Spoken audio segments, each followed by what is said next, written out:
Test micro.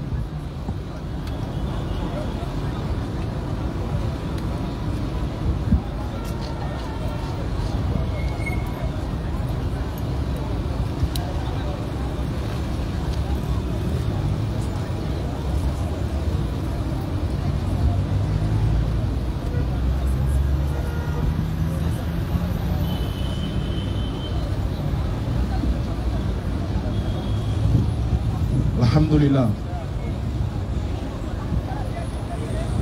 Bismillahirrahmanirrahim. 1.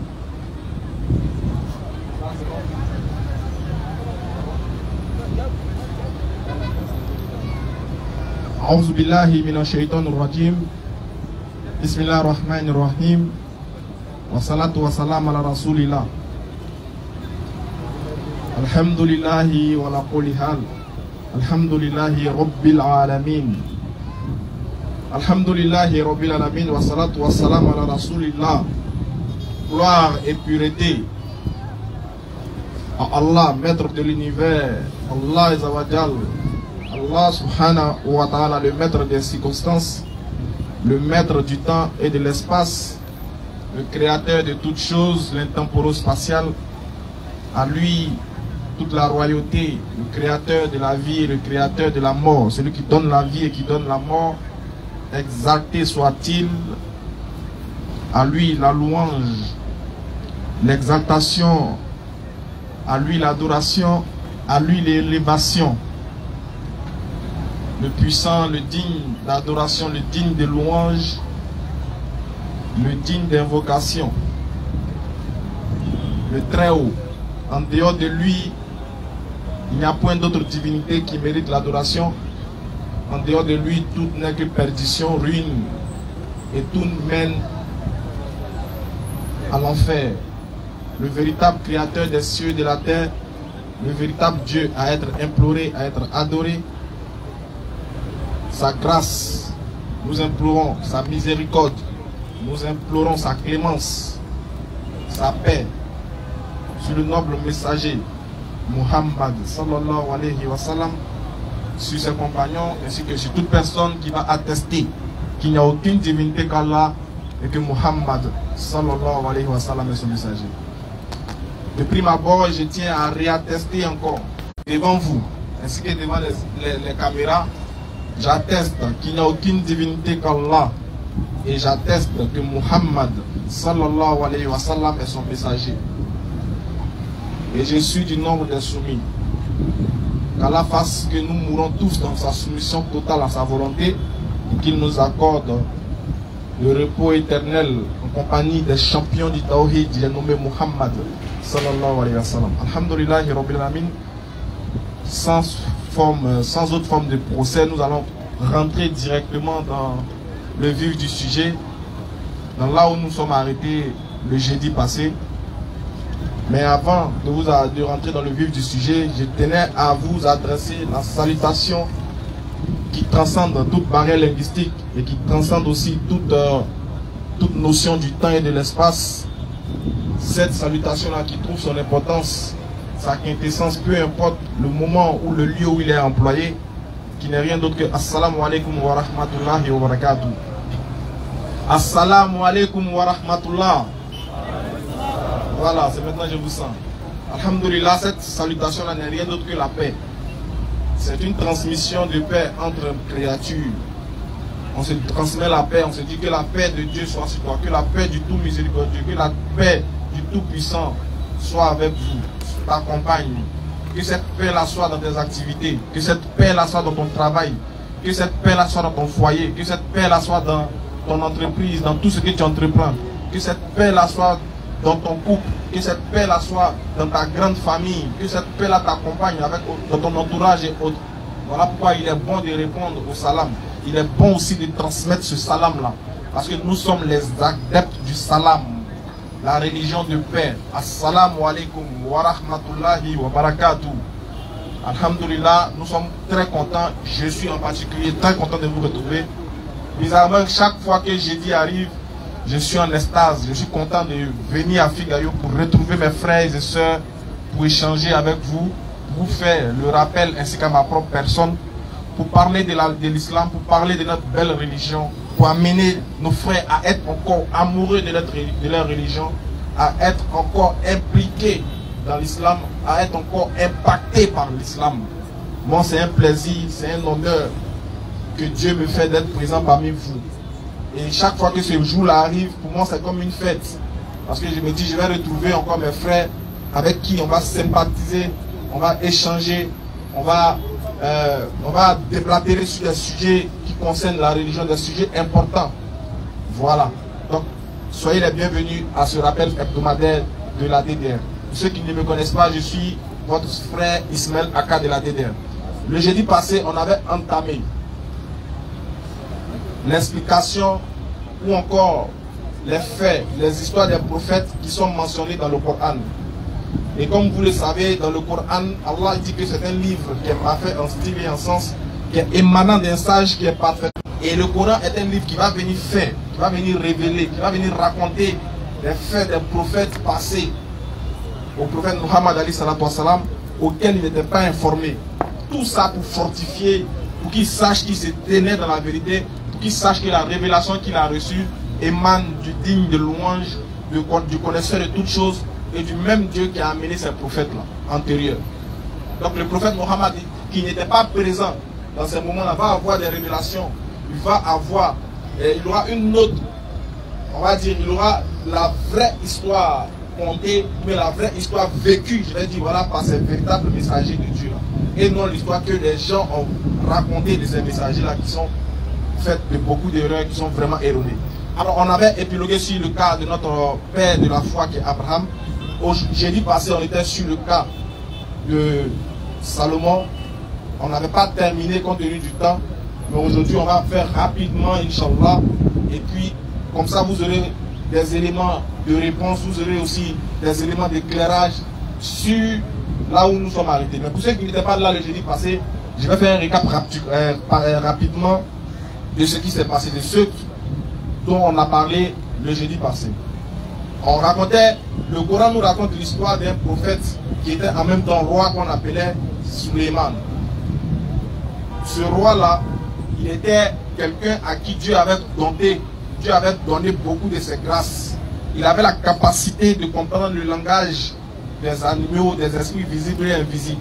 Et Dieu lui avait soumis toutes choses, ou du moins beaucoup de choses, même les esprits visibles et invisibles, les animaux et autres.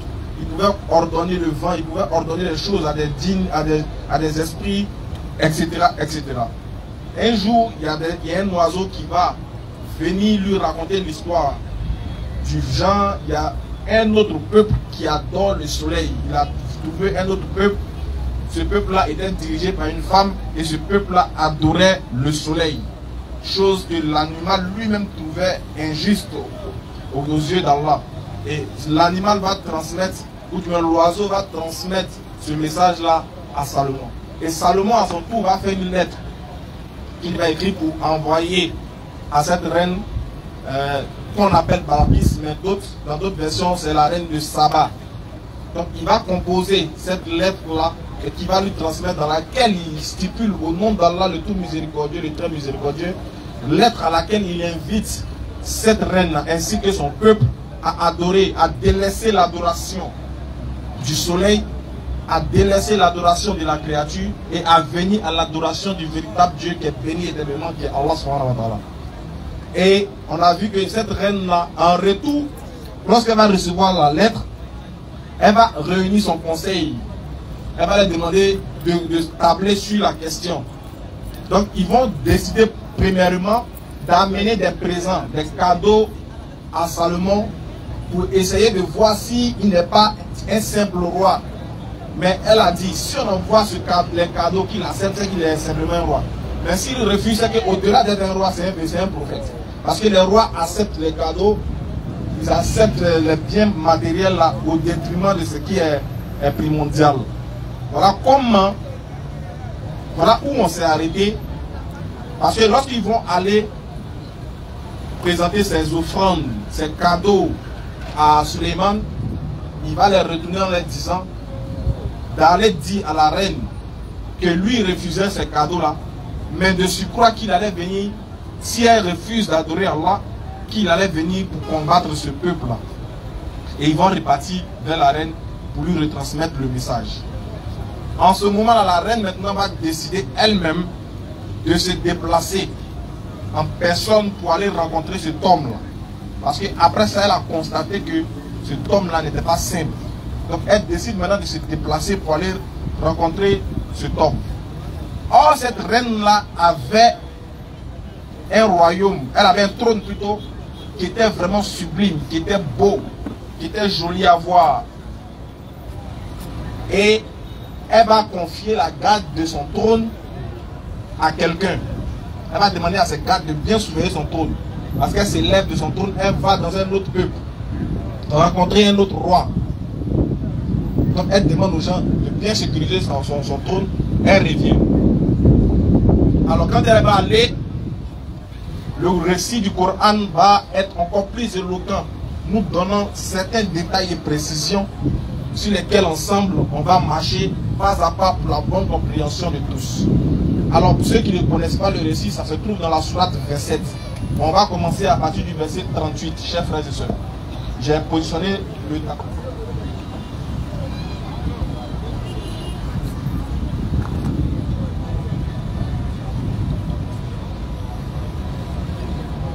Vas-y frère. Sourate 27 à partir du verset 38.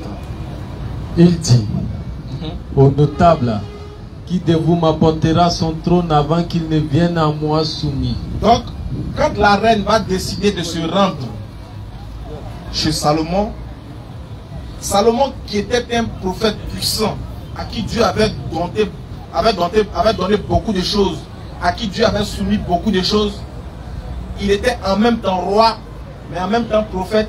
Il ordonnait aux esprits visibles et invisibles certaines choses pour montrer sa puissance, pour montrer que Dieu l'avait comblé des bienfaits, Dieu l'avait comblé des choses extraordinaires.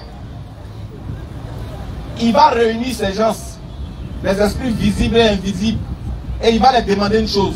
Il va les poser cette question. Le Coran dit, Moïse dit, vas-y. Il dit, ô notable, il dit, oh, vous m'apportera son trône avant qu'il ne vienne à moi soumis. Donc il demande à ces notables. Bon, la reine elle arrive. Par exemple, elle quitte par exemple à Bassam, elle vient à Yopougon rencontrer le roi. Le roi sait qu'elle arrive. Et puis il demande à ses notables. Il dit, parmi vous là, qui peut, parmi vous, qui peut prendre le trône de la reine là, où elle s'est levée là? Qui peut prendre son trône pour m'envoyer ça ici avant qu'elle-même n'arrive? Et c'est pas si vous comprenez, hein? Elle vient de se lever de son trône. Elle est en train de marcher pour venir vers Salomon. Salomon dit à ses notables, Eri, parmi vous là, qui est fort? C'est qui parmi vous qui est un champion? Il va prendre, de là où il est là, il va aller prendre le trône de la reine pour envoyer ça devant moi ici. Et puis elle-même va venir trouver ça. Ah, les gars, c'est dur, mais c'est pas dur. C'est très dur. Mais tellement que Salomon, c'était pas n'importe qui. Regardez, hein, cet homme-là, on dit, selon certains récits, qu'il est mort mécréant. L'homme à qui Dieu a donné, c'est que lui, il dit à... Ah. Comment, quand on donne la bonne compréhension. Voilà pourquoi souvent il donc il me réveille, il dit, hey, c'est le qui va devenir au pharaon. Pardon. Faut pas m'enlever dans l'islam. Parce que c'est l'islam seul. C'est-à-dire que c'est quand tu connais l'islam, quand tu comprends, même si tu ne connais pas, hein, parce qu'on ne peut pas tout connaître. Mais quand tu comprends l'islam, tu n'as pas besoin de tout connaître. Quand tu comprends l'islam, tes yeux sont clairs, ta tête est, donc ton cerveau est limpide comme ça. Comment un homme à qui Dieu a donné toutes ses faveurs, Dieu lui a soumis toutes choses, des esprits visibles et invisibles, des animaux, le vent, l'eau, tout ça là. Lui, à cause des femmes, lui va mourir mécréant. Mais regardez, il demande à ses notables, qui va aller prendre le trône de la reine là pour m'envoyer? Vas-y frère, parmi eux, il y a un gars qui s'est présenté, vas-y. Un djinn redoutable dit. Quand il a demandé à ses notables, qui va me l'envoyer? Parmi eux, il y a un djinn qui est sorti. Pour ceux qui ne savent pas, qu'est-ce que c'est qu'un djinn? Je vais vous expliquer terre à terre. Les djinns sont des créatures d'Allah qui ont été créées de feu, sans fumée, qui sont différents des anges qui ont été créés de lumière, qui eux, les anges, ne désobéissent pas à Allah. Par contre, les djinns ainsi que les humains ont la capacité d'obéir ou de désobéir. Donc, les anges ont été faits de lumière, ils ne désobéissent point. Les djinns ont été faits de feu, mais ils ont la capacité d'obéir ou de désobéir. Les hommes ont été faits d'argile et ils ont la capacité aussi d'obéir ou de désobéir à Dieu. Quand un groupe de djinns décide de désobéir à Allah, ils deviennent des shayatines. Qui a compris? Levez ta main. Voilà. Quand un groupe de djinns décide de désobéir et deviennent mécréants, on peut les appeler des djinns mécréants ou encore des shayatines. Mais par contre, il y a des djinns qui obéissent à Allah. Il y a des djinns musulmans, des esprits invisibles musulmans, qui, eux, ont décidé d'adorer Dieu. Et leur récit est dans le Coran, dans la sourate 72 ou 71, si je ne m'abuse, 72. Sourate les djinns. Quand vous lisez le verset, vous allez voir qu'il y a un groupe de djinns qui a entendu parler, qui a entendu le Coran être récité de la bouche du prophète Muhammad sallallahu alayhi wa sallam, et qui ont décidé de croire au message. Voilà. C'était une parenthèse que j'ouvrais pour vous expliquer les trois catégories de créatures. Bien. Et quand à ces djinns-là, Salomon avait la capacité, Dieu a donné à Salomon la capacité de les dominer. Donc quand il a demandé à ses notables, qui va me rapporter, va me ramener le trône de la reine avant qu'elle n'arrive chez moi ici, il a dit, il y a un djinn redoutable qui s'est levé. Qu'est-ce qu'il a dit? Je te l'apporterai avant que tu ne te lèves de ta place. Il dit à Salomon, avant que tu te lèves de là où tu es assis là, moi je t'ai envoyé ça. Pour cela, Attends, mon cher frère.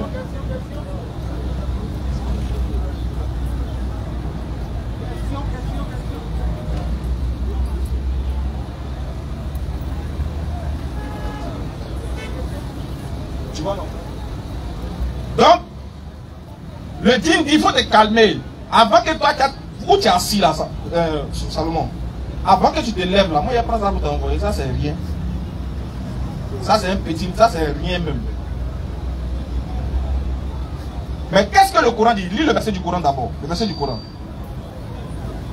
un djinn redoutable dit, Il dit, je te l'apporterai avant que tu ne te lèves de ta place. Pour cela, je suis fort et digne de confiance. lui il dit il est fort. Regarde, lui il dit qu'avant que Moïse ne se lève, pardon, il dit Moïse, avant que Salomon ne se lève là, lui va ramener le ciel. Et puis il dit que lui il est trop fort. Il t'a dit que Moïse est dangereux. Moi je prends ça pour t'envoyer, ça c'est rien même. Qu'est-ce que Salomon va répondre déjà dans le Coran? Quelqu'un qui avait une connaissance du livre dit. Voilà, on revient maintenant dans le tafsir. Quand Salomon va entendre ça, écoutez ce que le tafsir d'Ibn Kassir dit. Vas-y. Salomon chargea les génies de lui rapporter les nouvelles chaque jour et nuit de Bilqis. Quand elle fut près du pays, Oui. Salomon réunit des génies et leur dit, qui de vous m'apportera le trône de la reine avant son peuple ne se soumette? Il dit, qui va m'envoyer le trône de la reine là? Oui. Qatada a avancé Oui. en décrivant le trône à Salomon, qui avait les pieds en perles. Le trône était... Écoutez comment on décrit le trône de la reine. Vas-y, on dit le trône de la reine, les pieds étaient en perles. Oui. Et Corinthe, et voilé de soie et de brocart. Et il y avait des... C'était voilé de soie et de brocart. Vas-y. Il eut plus de le posséder, mais il répugna à le prendre. Vas-y, frère. Avant la conversion de la reine. Quand il connaît bien qu'une fois converti, il lui sera interdit de s'emparer de quoi que ce soit de ce qu'elle possédait. Vas-y, frère. Moi, Oui. dit un des génies les plus redoutables, On dit l'un des génies les plus redoutables, il dit, Je te l'apporterai avant que tu quittes ces lieux. Avant que toi tu te levé pour quitter les lieux là, moi il t'a apporté ça. Écoutez maintenant la réponse de Salomon. Parce que l'ange, le djinn là, il dit qu'il est trop fort. Mais lui, c'est que sa force là, sa puissance là, lui conditionne ça au fait que Salomon se lève d'abord. Il dit avant que tu te lèves, moi t'as amené ça. Donc ça veut dire qu'à part ça, lui ne peut pas faire autre chose. Vas-y. C'est-à-dire, oui, d'après Ibn Abbas, avant que tu te lèves de ton siège, car Salomon siégeait du début de la journée jusqu'à ce que le soleil eût quitté le méridien. Alors que le problème, c'est que où Salomon il s'assoit là, il s'assoit du matin jusqu'au soir.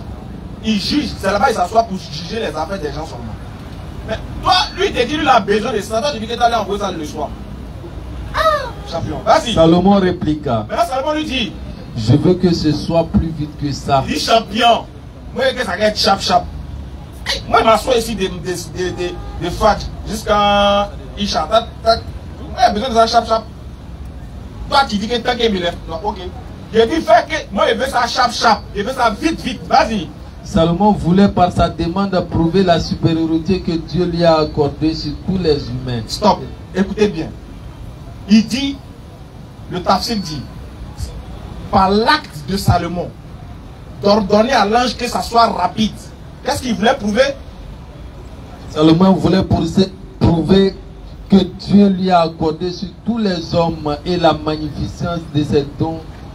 Est-ce que vous comprenez même? Il voulait prouver que Dieu l'a tellement complet et bien fait. Il voulait prouver que Dieu lui a tout donné. Lui, il voulait prouver ça. Il voulait me démontrer. C'était comme une démonstration de force, de la puissance d'Allah. On reprend dans le verset du Coran. Donc il dit au gars, hey, ça là, ça ne m'arrange pas. Moi, il veut quelque chose de plus chap. Qu'est-ce que le verset du Coran nous dit? Verset suivant. Quelqu'un, oui, qui avait une connaissance du livre dit. Parmi eux, il y a un autre qui s'est levé. Il y a un djinn qui avait aussi la connaissance des Écritures. Lui dit à Salomon, oui. Je te l'apporterai avant que tu n'aies cligné de l'œil. Derrière village, il y a village. Le djinn l'a dit, il y a un autre qui s'est levé et dit, bon tout ça là c'est long même. L'autre là lui dit qu'avant que tu te lèves, non. Moi il dit, avant que tu n'aies cligné tes yeux comme ça. C'est déjà là. Attaque bien. Est-ce que vous comprenez même le truc même? L'autre là lui c'est comme, c'est-à-dire que c'est comme les autres. S'il n'y a pas pénalty, il ne marque pas. L'autre a dit, il n'y a pas besoin de pénalty. Où frère même il met dedans? Il dit, avant que tu n'aies cligné de tes yeux seulement, je t'amène ça. J'ai dit, si un djinn a la capacité d'amener quelque chose avant que toi tu ne clignes de tes yeux, à quoi moi ton créateur? Et nous on demande à Dieu, ça fait 2 mois, il n'a pas encore donné, non. On se pose la question, on a fait quoi à Dieu? Non, on n'a pas composé le vrai numéro. Oui.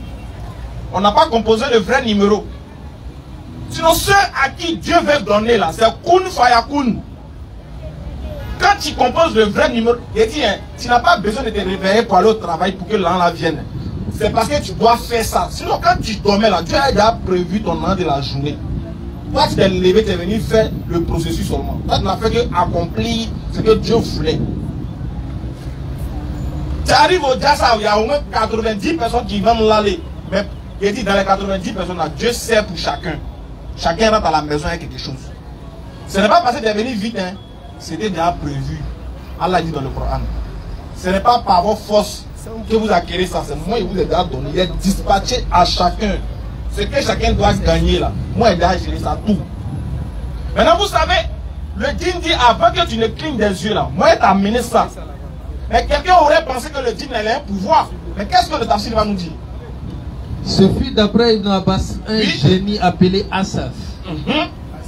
Le scribe de Salomon, que Dieu le salue. C'était un scribe de Salomon, oui.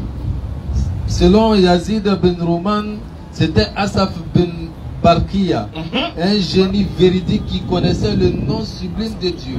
C'était un génie sublime qui connaissait le nom de Dieu. Voilà pourquoi il avait ce pouvoir-là. Maintenant, nous là-haut, nous les hommes, est-ce qu'on ne connaît pas le nom de Dieu? Il dit, On vous dit qu'on fait école de ça, non? Les asma va, sifat, c'est pas ça? C'est ça. Mais pourquoi on est galère? Comment toi tu connais le nom d'Allah? Toi tu connais les 99 noms d'Allah. Tu connais, tu sais qu'il y a certaines invocations, là, ça ne tape pas pour toi. Mais pourquoi ça ne va pas pour toi? Comment c'est fait que lui, on précise bien, il connaissait, il avait des secrets. Donc dans les zikr, dans les 99 noms d'Allah, il y a des codes, il y a des secrets dedans. Que quand un musulman prend, quand un musulman maîtrise, quand un musulman applique, il n'y a pas fait de dire 2025 sera ton année. Je te promets que 2025, je prophétise sur ta vie que 2020, ils ont dit ça en 2014, poteau, 2015, poteau. Dis quand tu es en 2025, toi tu n'as pas encore prophétie. Ça veut dire que tu n'as pas ça. C'est pour ça que je dis musulman complexé, musulman qui souffre, qui ne connaît pas sa religion. C'est clair. Il ne connaît pas. Si on va te demander, il y a les vrais codes qui font que tu ne peux pas moisir, même quand tu as 1000 francs. Ton hérite, tu souris, tu brilles quelqu'un qui a 100 000.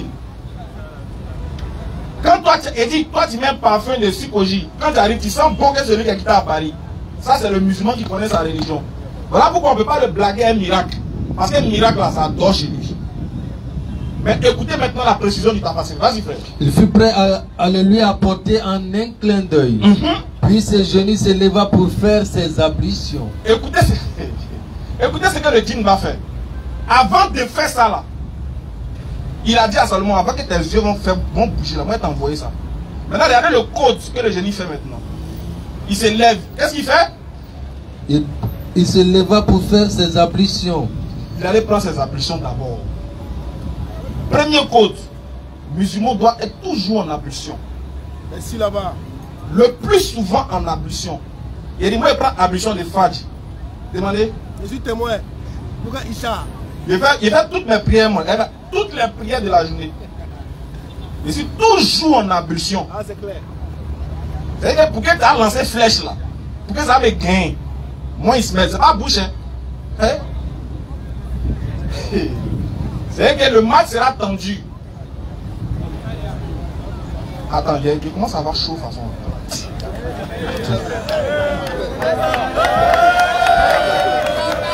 Voilà. C'est pas, il y avait chaud de toute façon. Il senti une flèche qui voulait venir de toute façon. Ah, Dieu merci. Ah, mais quand même. Il dit, les musulmans qui se votent, bah, ça a levé les mains, voir. Ah, les gars, non, je vous aime. Non seulement tu es musulman, puis tu se comptes passer encore. Aïe, t'as tout gagné. Attaque-lui! Merci les secrétaires, les moments, les gars n'ont pas répondu. Ils n'ont pas répondu, ça c'est là. Hein? Ça peut rester dans le drap comme ça. Alhamdoulilah, juste une parenthèse. Donc le djinn, il allait prendre ses ablutions. Donc pour dire, c'est très important pour nous en tant que musulmans. Quand tu rentres dans les toilettes, surtout quand tu finis de faire tes besoins, quand tu sors là, avant de sortir, prends tes ablutions mon frère. C'est ta ceinture de sécurité qui est là. Prends tes ablutions. Ça te permet d'éviter beaucoup de choses. Souvent, hein, les frères, vous n'avez pas remarqué que quand on est en ablution, souvent on veut faire quelque chose, c'est après qu'on est en ablution, on ne fait plus. Qui a remarqué ça? Voilà, surtout les moments de psychologie là. Quand tu finis de prendre l'ablution, souvent tu vas, la fille a passé, tu vas la toucher, tu dis, faut pas regarder mon ablution. Je te rappelle que tu es en ablution. Donc prenons régulièrement nos ablutions, c'est très important. Ça fait partie du premier code. Toi qui es tout le temps malade, ou bien toi qui es un enfant qui tombe tout le temps, il marche un coup comme ça, il tombe. Prenez les ablutions. Apprenez à vos enfants à prendre les ablutions, c'est très important. Soyez toujours en ablution. C'est votre première ceinture de sécurité. Parce que l'ablution, ça purifie l'âme, ça purifie le corps et l'âme. Les ablutions là sont différentes du lavage. C'est précis, mais c'est profond. Donc soyez toujours en ablution. Donc le djinn, il va, avant d'opérer ce miracle-là, il va y prendre ses ablutions. Ensuite, quand il va finir de prendre ses ablutions, qu'est-ce qui va se passer? Il invoque Allah par ses mots. Deuxième point qu'on doit retenir, c'est l'invocation d'Allah. Frère, on ne prend pas ablution pour chanter Imra. On ne prend pas ablution pour chanter Didi B. On ne prend pas ablution pour aller regarder les trucs sur TikTok. Premier code, quand tu finis de prendre ton ablution, le deuxième quoi, c'est quoi? L'invocation d'Allah. Quand tu es au travail, tu as fini de prendre tes ablutions là. Tu n'es pas obligé d'avoir chapelet dans ta main. Invocation d'Allah, ça peut se passer dans ton cœur. Tu es là, et puis de ton cœur, tu es en train d'invoquer Allah. Tu marches, tu es en train d'invoquer Allah. Tu es dans le taxi, tu es en train d'invoquer Allah. Le seul point où on n'invoque pas Allah, nous on connaît, c'est la douche. Mais quand tu sors, tu as fini de prendre tes ablutions là, tu es dans l'invocation perpétuelle d'Allah. Quand tu es en face d'une situation à te manquer là-bas, tu dis, eh, alors il faut changer. Il faut faire que ça se passe bien. Quand tu es dans un peu d'être la première personne à qui tu penses, c'est Allah. Parce que son invocation est dans ton cœur perpétuel. Toi, un homme qui fait ça là, mon frère, tu ne connais pas. Vas-y, frère. Donc le djinn, il prend ses ablutions. Et il commence à invoquer Allah par ses mots en disant, vas-y, frère. Oh notre Seigneur. Il dit, oh notre Seigneur, oui. Et Seigneur de toutes choses. Et Seigneur de toutes choses, oui. Il n'y a de Dieu que toi. Il n'y a pas, il dit, même les esprits invisibles ont confirmé le code. Ils disent que la ilaha illallah, il n'y a pas quelqu'un qui est quelqu'un que toi. Tu es le seul quelqu'un. Il n'y a aucune divinité autre que toi. Vas-y, frère. Apporte-nous son trône. Il dit, il n'a pas il n'a pas trop conjugué. Hein. Il a pris ablution. Il a invoqué Allah. Il dit, oh Allah, toi, il n'y a pas l'homme pour toi. Tu es le champion des champions. Il faut envoyer ton nom. C'est le djinn qui donne ordre à Allah. Attaque, oui. Est-ce que tu as compris ce que ça veut dire? Ça veut dire que quand tu es connecté à Allah, tu lui donnes des ordres, il obéit. C'est kun fayakun. Parce que tu es en connexion avec lui, il dit Allah, apporte-nous le trône. Et puis qu'est-ce qui va se passer? Et le voilà devant Salomon qui le scruta et le contempla avec ses chefs. Est-ce que ça chauffe? Ça ne peut pas chauffer. Il n'est pas. Est-ce que vous avez vu? Il a fait rakat, 2 rakats, 12 rakats, 80. Il a fait les zik, subhanallah. Non, hein? Ablution, invocation. Et puis la foi que ça va se passer. Il dit à la fin envoyé. Qu'est-ce qu'Allah a fait? Il a envoyé. Toi, tu es supérieur au djinn. Allah dit que toi, tu es le champion des djinns. Toi, tu es le vicaire. Toi, tu es le boss des boss. Toi-même, tu peux commander les djinns. Voilà que djinn te donne un exemple. Il dit Allah, apporte le trône de la reine. J'ai promis à Salomon qu'il ne va pas bouger son œil. Je vais envoyer ça. À la fin, envoyer. Quand le musulman est sincère là, il inverse les tendances. C'est lui, il parle et puis Dieu fait. Je ne sais pas si vous comprenez ce que ça veut dire. C'est toi qui parles. Ah, c'est Dieu qui est ton boss. Hein. C'est pour lui que tu es là. Hein. Mais quand tu es en connexion avec lui, quand tu es sincère dans ta foi, quand tu es ancré dans ta foi, tu lui donnes des ordres et puis il obéit. Tu dis, Allah, décante la situation pour moi. Et puis il fait, viens. Ah, c'est lui ton créateur, c'est lui que tu pries. Mais oui, tu le pries, non.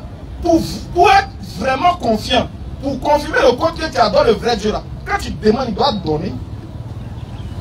Pourquoi on demande, il ne donne pas? On est des hypocrites. On n'est pas sincère, on ment beaucoup. On prie une fois, on pêche 100 fois dans la journée. qu'Allah nous pardonne. Vas-y frère. Et Salomon dit. Rendez-lui son trône méconnaissable. Dès que le djinn a fini de prier, le trône est venu. La reine elle-même n'est pas encore arrivée. Oh, elle avait gardé le trône là bien caché. Donc pour montrer que lui il adore le véritable, pour montrer que la reine elle est petite dans son affaire, il dit bon, son trône là, elle connaît comment c'est. Changez-moi le code. Rendez ça méconnaissable. Mélangez tout là-bas pour envoyer. Facile. Celui qui méconnaît les faveurs de Dieu, peu importe, car mon Seigneur est riche et se passe de l'univers. Vas-y. Moïse avait tenu les mêmes propos. Que vous soyez infidèles, que toute la terre le soit, qu'importe. Vas-y. Allah est toute puissance et toute gloire. Il est cité dans Sahih Muslim ce qui suit. Dieu est très haut dit. Ô mes serviteurs, si du premier aux derniers hommes, aux djinns. Il dit, si du premier. Ça c'est Allah qui parle. Il dit, si du premier homme au dernier homme ou au dernier djinn. Vas-y. vous étiez aussi pieux que l'Est, celui au cœur le plus pieux d'entre vous. Oui. Cela n'ajouterait rien à mon royaume. Rien. Vas-y, frère. Ô mes serviteurs, si du premier au dernier homme ou djinn vous étiez aussi pervers que l'Est, celui d'entre vous au cœur le plus pervers, cela ne diminuera rien de mon royaume. Rien. Vas-y, frère. Ô Continue. mes serviteurs, Encore. ce sont vos œuvres seulement dont je tiendrai compte. Hey, voilà tout ce qui intéresse Allah. Il dit c'est des œuvres là seulement qui va en tenir compte. Vas-y, frère. Ensuite, je vous rétribuerai. Donc, celui qui trouve des biens qu'il loue Dieu, et celui qui trouve autre chose qu'il ne se prenne qu'à lui-même. C'est clair. Vas-y, frère. On repart maintenant dans la lecture du Coran maintenant. Après ça, on repart maintenant dans la lecture du Coran. Il dit, rendez son trône méconnaissable. Donc, ils vont changer le trône de la reine. Quand la reine va arriver, elle va voir que son trône a changé. Mais avant d'entrer dans le palais même, avant d'entrer chez Salomon, qu'est-ce qui va se passer? Coran, vas-y. Quand elle fut venue, on lui dit, est-ce que ton trône est ainsi? On lui demande, bonne arrivée la reine. Il y a un trône qui est là. C'est pas ton trône qui est là. Elle regarde le trône. Elle dit, c'est comme s'il s'était. C'est comme si, en tout cas ça ressemble. En tout cas ça ressemble un peu, mais pour moi c'est pas noir. Et puis, il n'y a pas les dessins bizarres dessus. Déjà, c'est quoi? C'est son trône. Ils l'ont marmaillé spirituellement. Pour lui montrer que déjà, tu ne connais pas. Ce à quoi Salomon est en train de t'inviter à adorer là, c'est le puissant. C'est ton trône, il l'a fait venir avant que toi-même tu n'arrives. Vas-y, frère. Salomon dit, oui, le savoir nous a été donné avant elle. Le savoir nous a été donné avant elle. Vas-y. Et nous étions déjà soumis. Or, ce qu'elle adorait en dehors d'Allah l'empêchait d'être croyante, car elle faisait partie d'un peuple mécréant. Vas-y, tiens. On va lire maintenant. Qu'est-ce que le tafsir dit quand la reine est rentrée? Pourquoi elle n'a pas reconnu son trône? Vas-y, tafsir. Quand on apporta le trône à Salomon avant la venue de la reine, oui, il dit à ses servants, maquillez le trône. Maquiller le trône, changer ça bien, oui. En y pratiquant quelques modifications. Ils ont fait quelques modifications dessus. Vas-y. Légères pour examiner sa connaissance en le voyant ou en le reniant. D'après Mujahidi, l'opération consistait à changer les couleurs, par exemple en substituant le rouge par le jaune. Donc on dit, et vice versa. Voilà, quand le Coran dit qu'ils ont rendu le trône méconnaissable, c'est-à-dire ils ont changé la couleur de son trône. Puisque elle, c'est son trône, elle est habituée à voir ça. Donc ils ont changé les couleurs pour voir si vraiment elle aura la capacité de se rappeler de son trône sur lequel elle s'assoit tous les jours. Vas-y, frère. Quant à Écrima, il a dit qu'on a changé quelques parties en y ajoutant ou enlevant. On l'interrogea. Oui. Est-ce là votre trône? Grâce à son intelligence et sa perspicacité, voyant son trône, elle n'a pas affirmé qu'il était le sien. Elle n'a pas affirmé. Vas-y, frère. Continue. Mais elle répondit, oui, on dirait que c'est lui. On dirait que c'est lui. Elle n'est pas sûre. Vas-y, frère. D'ailleurs, je vous connaissais déjà avant cet événement. Et moi et mon peuple, vous étions soumis d'avance. Ils ont dit, champion, c'est ton trône. Elle dit, ah, c'est que nous, on savait que vous-même là, vous, peuple, ceux-là, vous, peuple de Salomon, on avait déjà les sons sur vous. On savait ce que Dieu faisait chez vous ici. On savait que vous là, vous étiez très fort. Mais vas-y. Salomon lui fit régner les divinités qu'elle adorait auparavant. Salomon dit, si tu as compris le code, si tu as compris ce que Dieu nous a, de quoi Dieu nous a octroyé, si tu sais que tu ressens que vraiment, il n'y a point de Dieu en dehors de lui là, réunis tout ce que tu adores en dehors de lui. Vas-y. Car elle était idolâtre. On peut donc expliquer le verset de la façon suivante. Vas-y, frère. Salomon a dit, oui, la science nous a déjà été donnée et nous sommes des musulmans soumis à Dieu. Nous là, la science nous a été donnée. Hey, écoutez le propos de Salomon. La science nous a été donnée. Et nous sommes des quoi?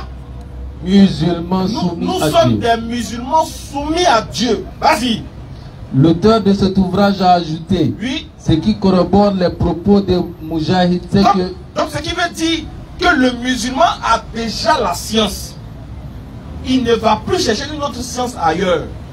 Le musulman a déjà tout compris de la science. Il a déjà tout compris de la spiritualité. Il a déjà tout accepté de la spiritualité. Il a déjà tout cerné. Donc lui là, on ne peut pas le tromper. On ne peut pas le faire sortir de sa voie. On ne peut pas venir lui prêcher un autre message encore. On ne peut pas venir lui présenter un autre Dieu. On ne peut pas venir lui présenter un autre salut. On ne peut pas venir lui présenter un autre miracle aussi grand que lui n'ait jamais entendu ou lui n'ait jamais vu. C'est pas possible. Avec les histoires que le Coran nous raconte, avec ce que nous avons vu au quotidien, quel miracle va venir nous faire sortir de l'islam? Quel miracle peut venir te séduire de sorte que toi, tu puisses laisser ta religion pour aller ailleurs? Quel miracle? J'ai dit, tu veux quel miracle? Une de force de Dieu dans ta vie. Tu veux que quoi change? Tu n'as pas compris de l'islam. Le problème, c'est qu'on dit à nos enfants d'aller à la mosquée. On dit à nos enfants d'aller prier. Mais pourquoi il doit aller à la mosquée là? On ne le dit pas. Qu'est-ce qu'il va gagner quand il sera en train de prier chaque jour là? On ne lui dit pas. Comment il va comprendre l'islam? Comment il ne va pas laisser cette belle religion là pour aller ailleurs? Mais tu laisses l'islam, ça fait pitié. Tu laisses une religion où Dieu a déjà tout expliqué. Dieu s'est déjà présenté de la plus belle des manières. Dieu t'a déjà confié le plus beau repos. Tu laisses l'islam prétendant que tu as le choix, tu peux choisir une autre religion. Déjà, Dieu dit bien dans la sourate 6, verset 121, et dans 125, si je ne m'abuse, parlant, quand Dieu veut parler de sourate 6, verset 121, quand il veut parler de ceux qui guident, quand Dieu veut guider quelqu'un, qu'est-ce qu'il lui fait? Maintenant, toi-même, tu décides d'aller choisir ta religion. Toi-même, tu décides de laisser ce que tu as. L'islam, tu dis, bon, il aurait choisi une autre religion. Mais qu'est-ce que Dieu dit? Sourate 48. Tu vois aussi la sourate 68 à partir du verset 7 à 8. Quiconque Allah veut guider, il ouvre la poitrine à l'islam. Sourate 66, pardon, 68, verset 6. Alors 61, 6. Comment on peut faire ça? Qu'est-ce qu'on peut dire? Vraiment, ça fait mal. C'est choquant. Quand on voit que des gens n'ont pas compris l'islam. Voilà pourquoi toi, musulman, tu t'attends à quoi? 61, verset 4. On va voir. Surah 6, verset 125. Ici, voilà ça. Quiconque Allah veut guider, il ouvre la poitrine à l'islam. Surah 6, verset 125. Surat 6, voilà. C'est 125. C'est 125.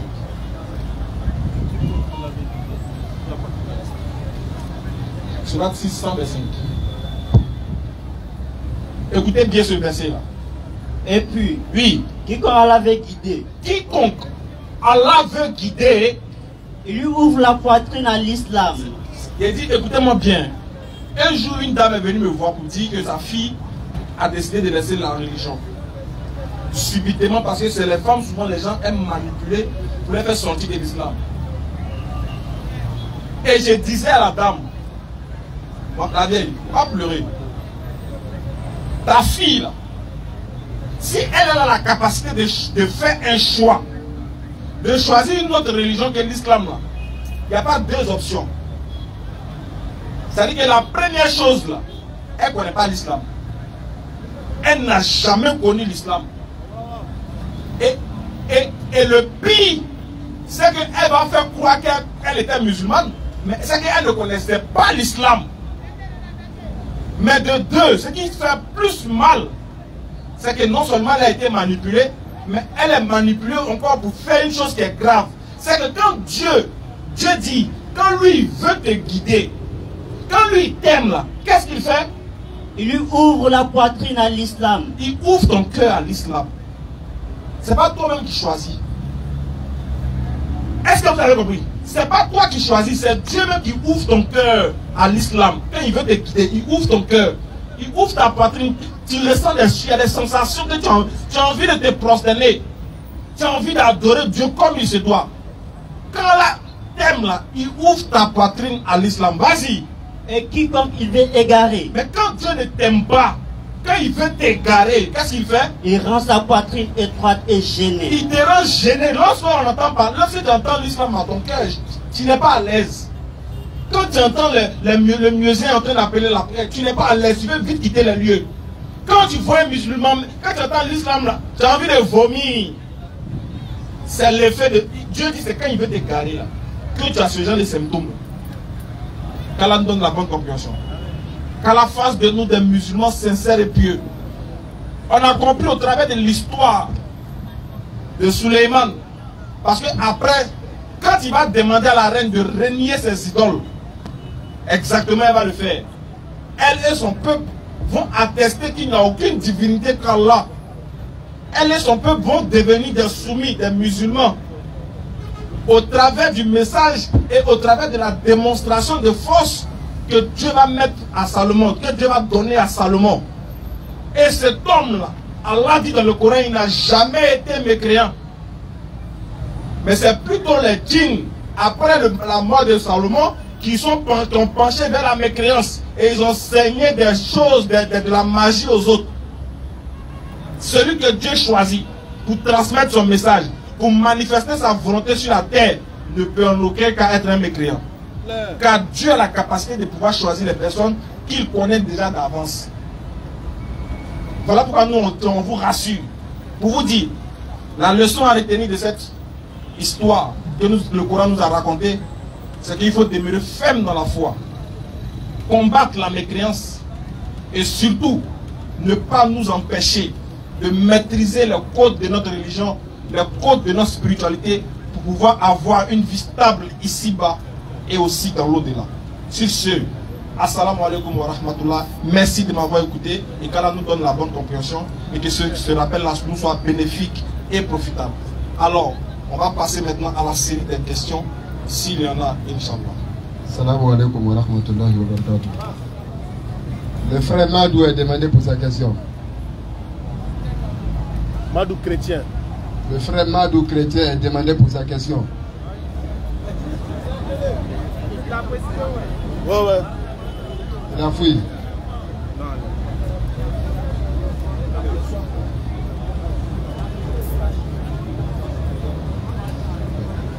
Monsieur Silla est demandé pour sa question.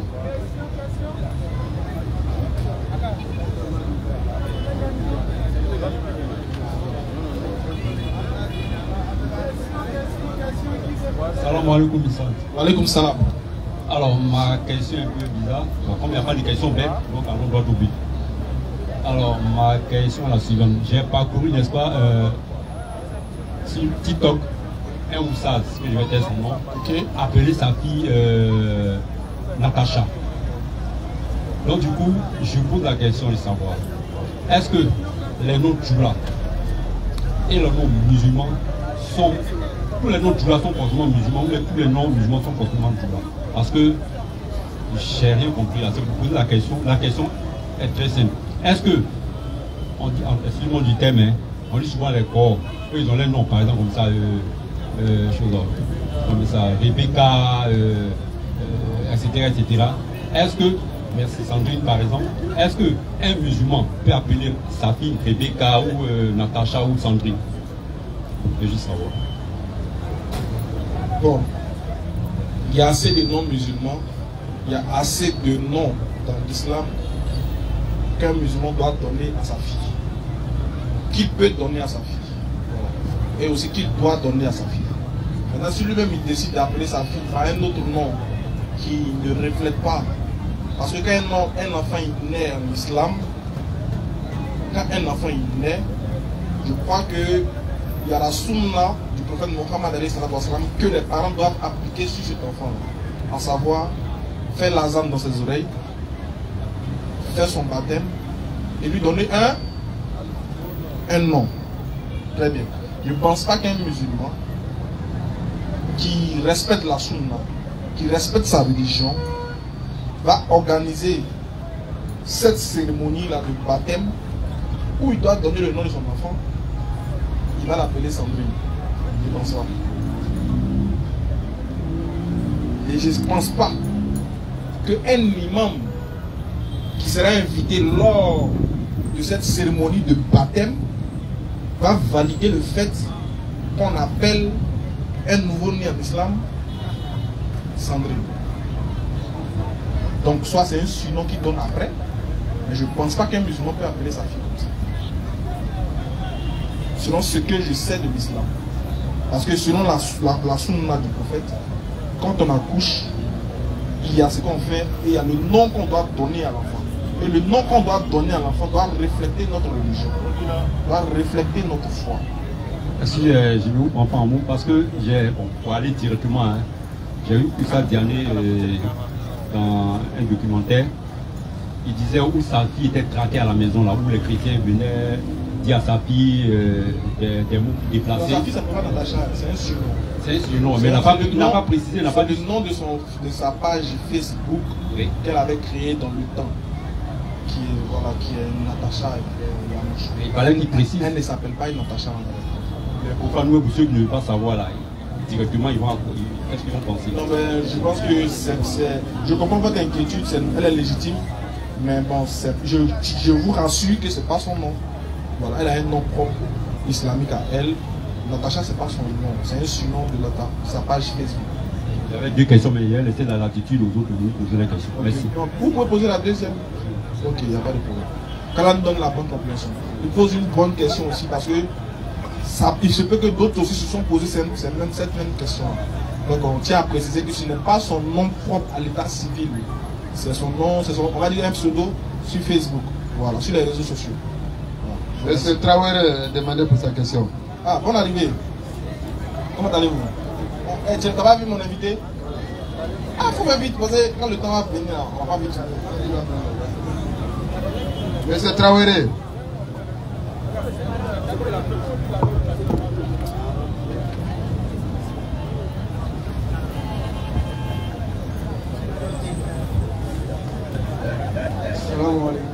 Wa alaykoum salam. En fait, il y a besoin d'une explication. Dans la sourate 5, verset 5. À travers la sourate 5, verset 5, est-ce qu'un musulman peut marier une femme?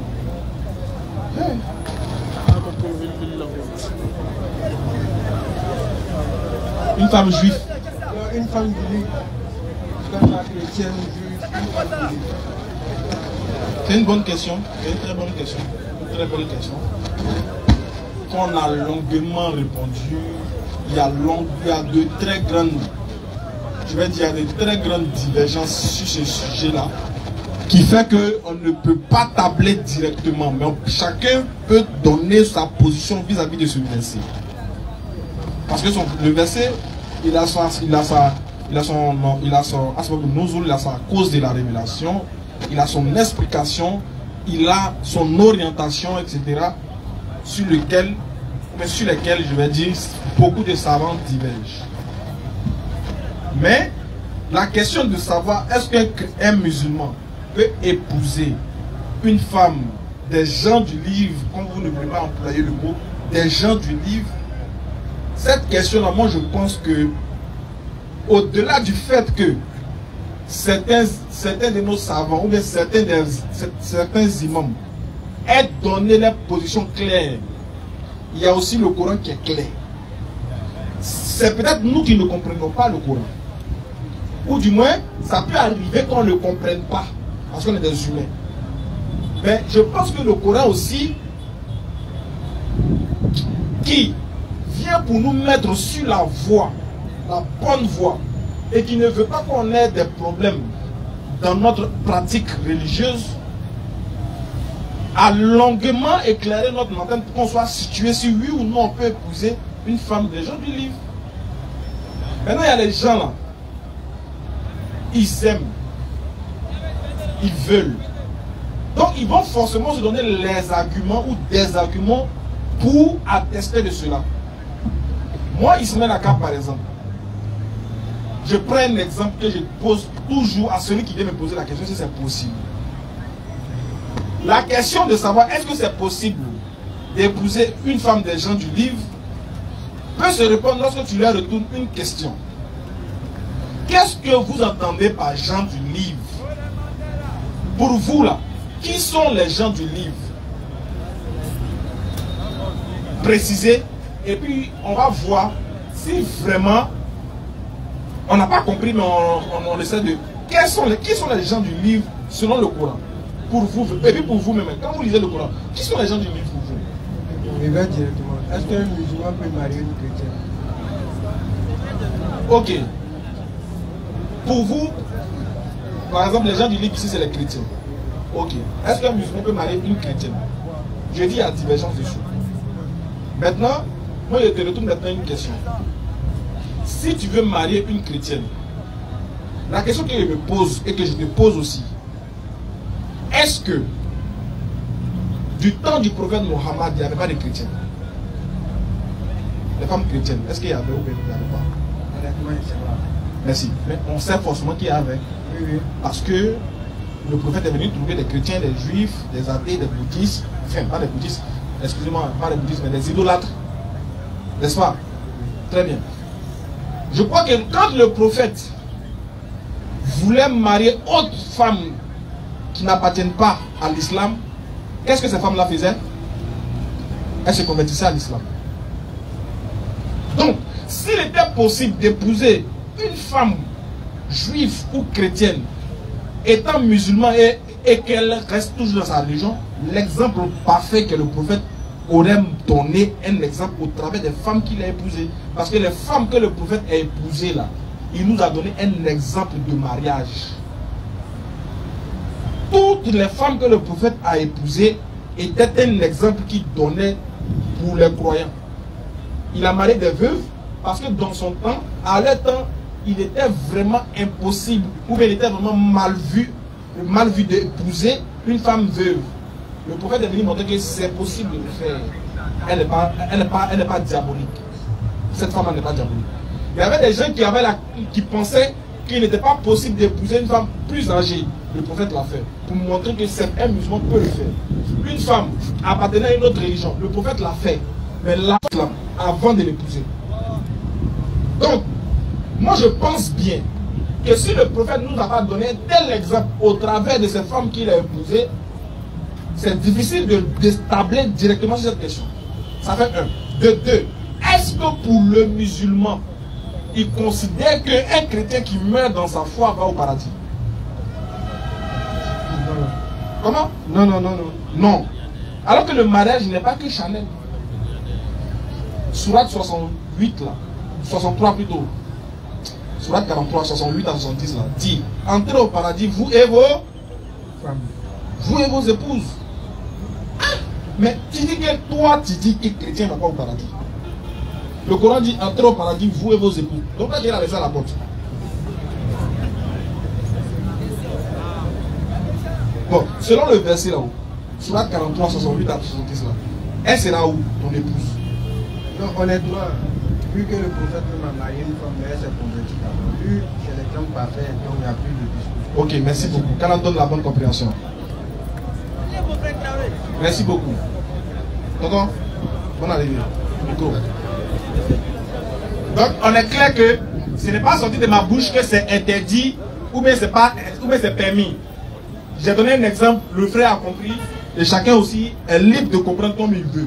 Moi, j'ai pris l'exemple du prophète et je pense que c'est lui qu'on suit. Voilà. Si c'était simple, si c'était aussi simple que ça que les gens le prétendent, il allait le faire pour nous montrer que oui, vous pouvez le faire. S'il y a débat dessus, c'est que c'est parce que d'une part, le prophète n'a pas fait, mais il y a d'autres qui veulent se convaincre, qui veulent se rassurer que le verset là dit qu'on doit faire ça. Voilà. Donc moi, je n'ai pas tablé, le frère lui-même a compris. Merci beaucoup. Ok. Bonne arrivée, mon frère. Merci. Homme de Dieu. Comment ça va? Ça va bien chez vous? Ça va très bien. Allons-y. Je vous dis merci aussi de m'avoir appelé.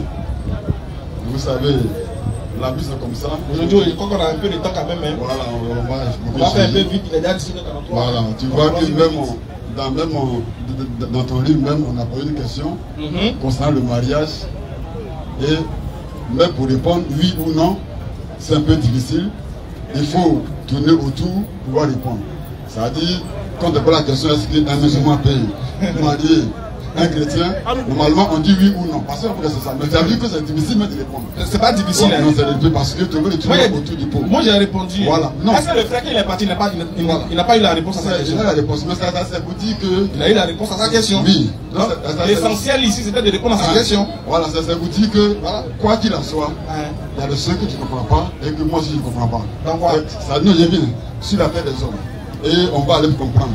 Tu vois un peu, ce pourquoi ce soir, nous sommes sur un livre, sur un fait que tu as parlé concernant Salomon. Et j'ai dit que c'est faux et c'est du faux. Vous voyez, nous sommes là, normalement, nous sommes là pour la même cause. Toi tu vas aller au ciel et moi aussi je vais aller au ciel. Donc, ça veut dire qu'en temps normal, il n'y a pas de problème. Mais le problème, ça veut dire que c'est. Tu vas aller au ciel. Mais c'est clair, et moi je vais aller au ciel, là c'est clair. Mais moi je vais aller au ciel. Voilà, et moi je vais partir aussi. Voilà. Donc, ça veut dire que. Qui est parti au Mali, il est parti au ciel. D'accord. Donc, écoutez bien, ça veut dire que nous sommes là normalement pour la même cause. Chacun de nous va aller au ciel. Exactement. Et tout ce monde-là vers le paradis. C'est pourquoi nous sommes là. Mais, nous parlons maintenant de la vérité. Et de la même manière que le frère a posé la question, si, même étant même musulman, il y a ce qu'il ne comprend pas. Donc, c'est la vie, ça veut dire qu'il y a quelque chose qui t'a même pas dit la sorte, tu peux pas comprendre. Ça, c'est clair. C'est clair. Moi, je n'ai jamais prétendu connaître tout aussi. Voilà.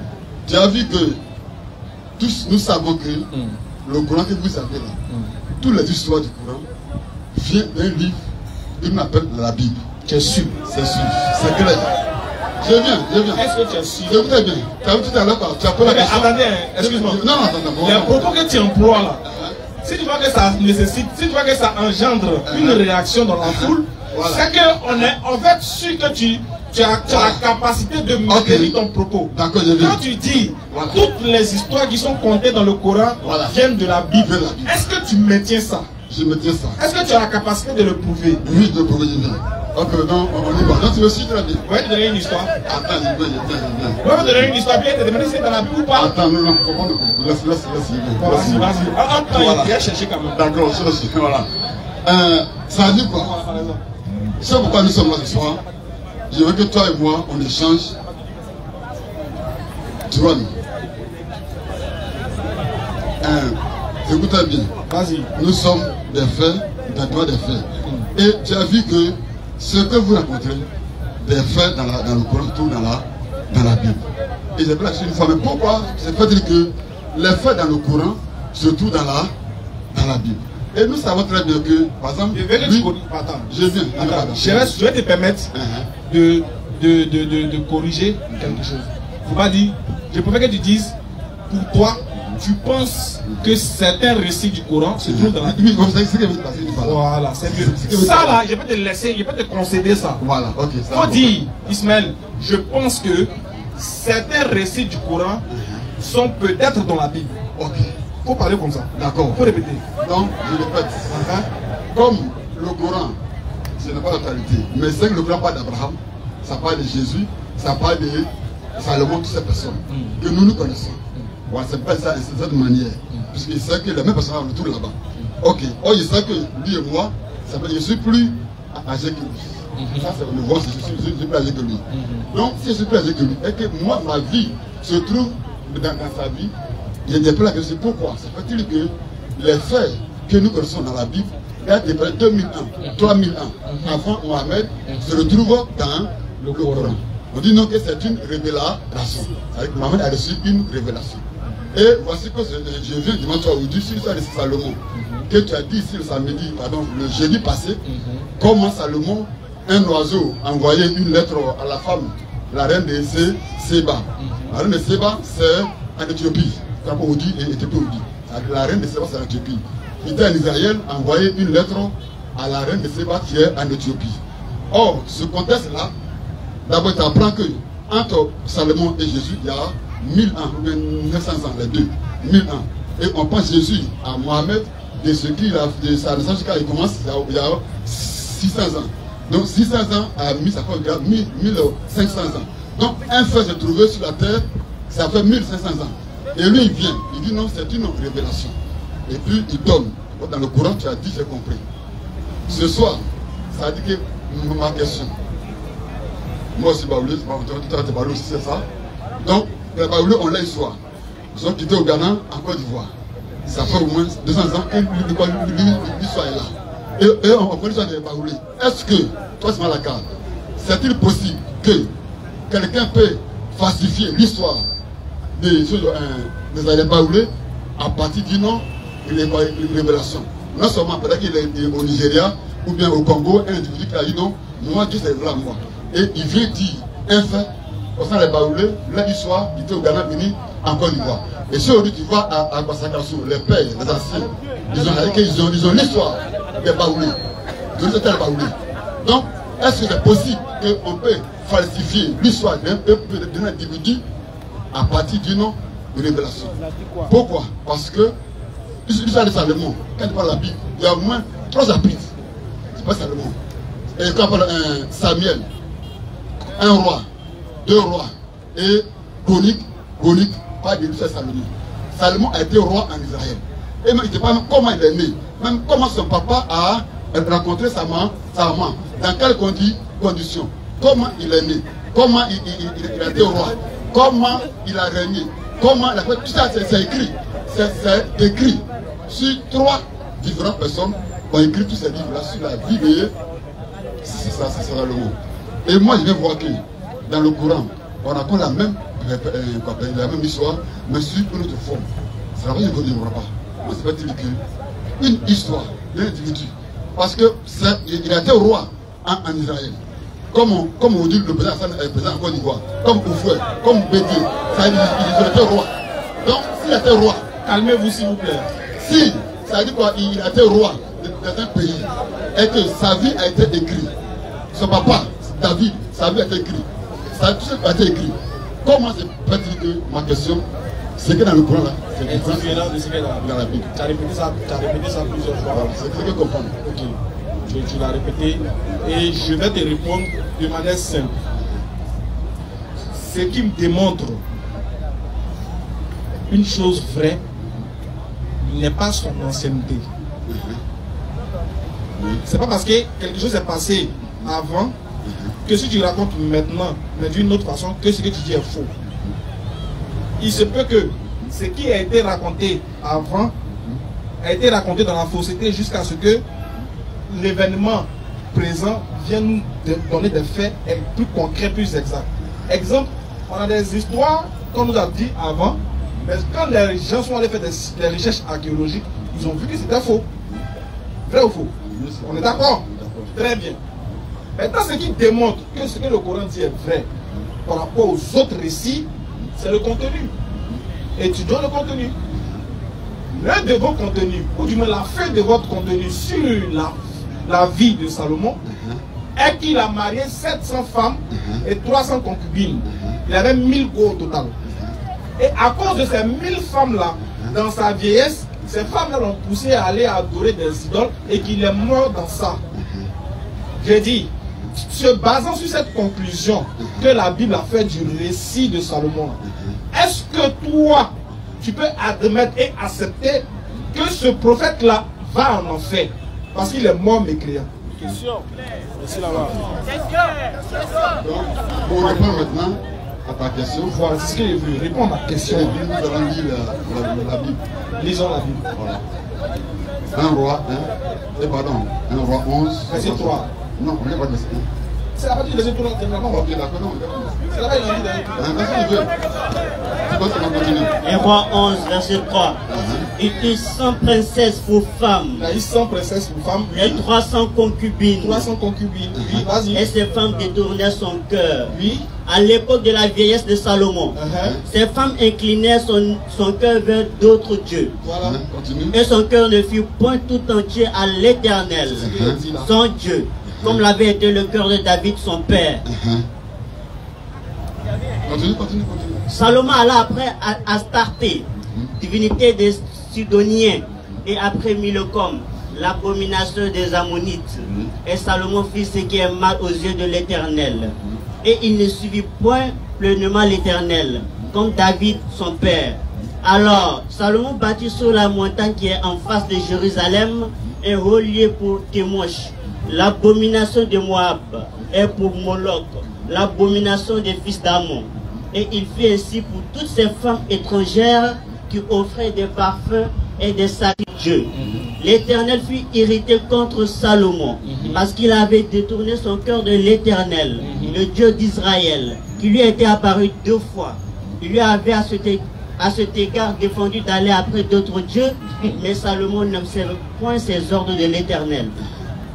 Et l'Éternel dit à Salomon, puisque tu as agi de la sorte et que tu n'as point observé mon alliance et mes lois que je t'avais prescrites, je déchirerai le royaume de dessus toi et je le donnerai à ton serviteur. Seulement, je ne le ferai point pendant ta vie, à cause de David, ton père. Continue, Père. C'est de la main de ton fils que je l'arracherai. Je n'arracherai cependant pas le royaume. Je laisserai une tribu à ton fils à cause de David, mon serviteur, et à cause de Jérusalem que j'ai choisi. L'Éternel suscita un ennemi à Salomon, Hadad, l'édomite de la race royale d'Édom. Ok, ça va. Si j'écoute ce récit-là, quelles sont les conséquences du péché de Salomon? Il veut savoir. C'est toi qui dois nous dire. Ok. Donc, c'est qu'il faut comprendre que ça dit que quand tu prends la Bible, l'Ancien Testament ne parle pas du paradis. La promesse était une promesse terrestre. Quand Dieu a pris Israël, c'était une promesse terrestre. Voici Salomon ses conséquences. Le royaume a été divisé en 2.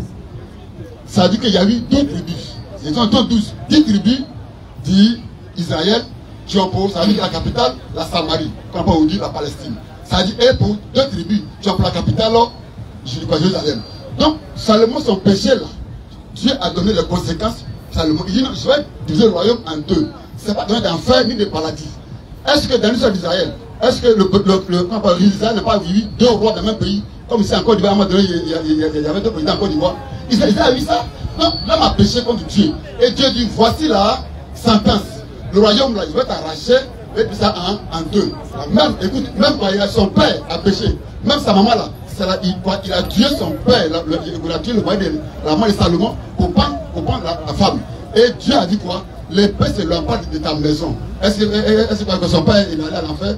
Et il a eu 4 enfants sont morts à cause de son péché. Mais écoute, tu as vu non? C'est quand tu dis là. Il ne faut pas dire ça à l'enfer, non, faut pas dire à l'enfer du paradis. Salomon a péché là. Le royaume là a été divisé en 2. Maintenant, donc, il est mort, non? Oui, il est mort. Donc en ce moment-là. Attends, doucement. Il est mort. Oui, il est mort. S'il a adoré d'autres dieux, Dieu l'a châtié sur la terre. Est-ce qu'il sera châtié dans les cieux? Non. Donc il va où? Mais il va au ciel. Il va au paradis. Il va au paradis. Ça non. Écoutez, ça non. Ça dit, au fait, tu l'as fait quoi? Non, tu écoutes. D'accord, lis le Coran maintenant. Tu as dit quoi? Tu veux? Ok. Vas-y. Vous voyez que la réponse là. Tu vois ça non? Au fait, il est parlé ça moto. Non. Ça dit que tu vas lier les choses. Aussi. Tu ne sais pas lier. C'est pas important. C'est lié bien. Voilà, parce qu'il est mort mécréant. Tu dis que Dieu l'a châtié sur la terre. Selon l'Ancien Testament et selon le Nouveau Testament, on sait très bien que quand Dieu te châtie ici-bas, tu es châtié dans l'au-delà.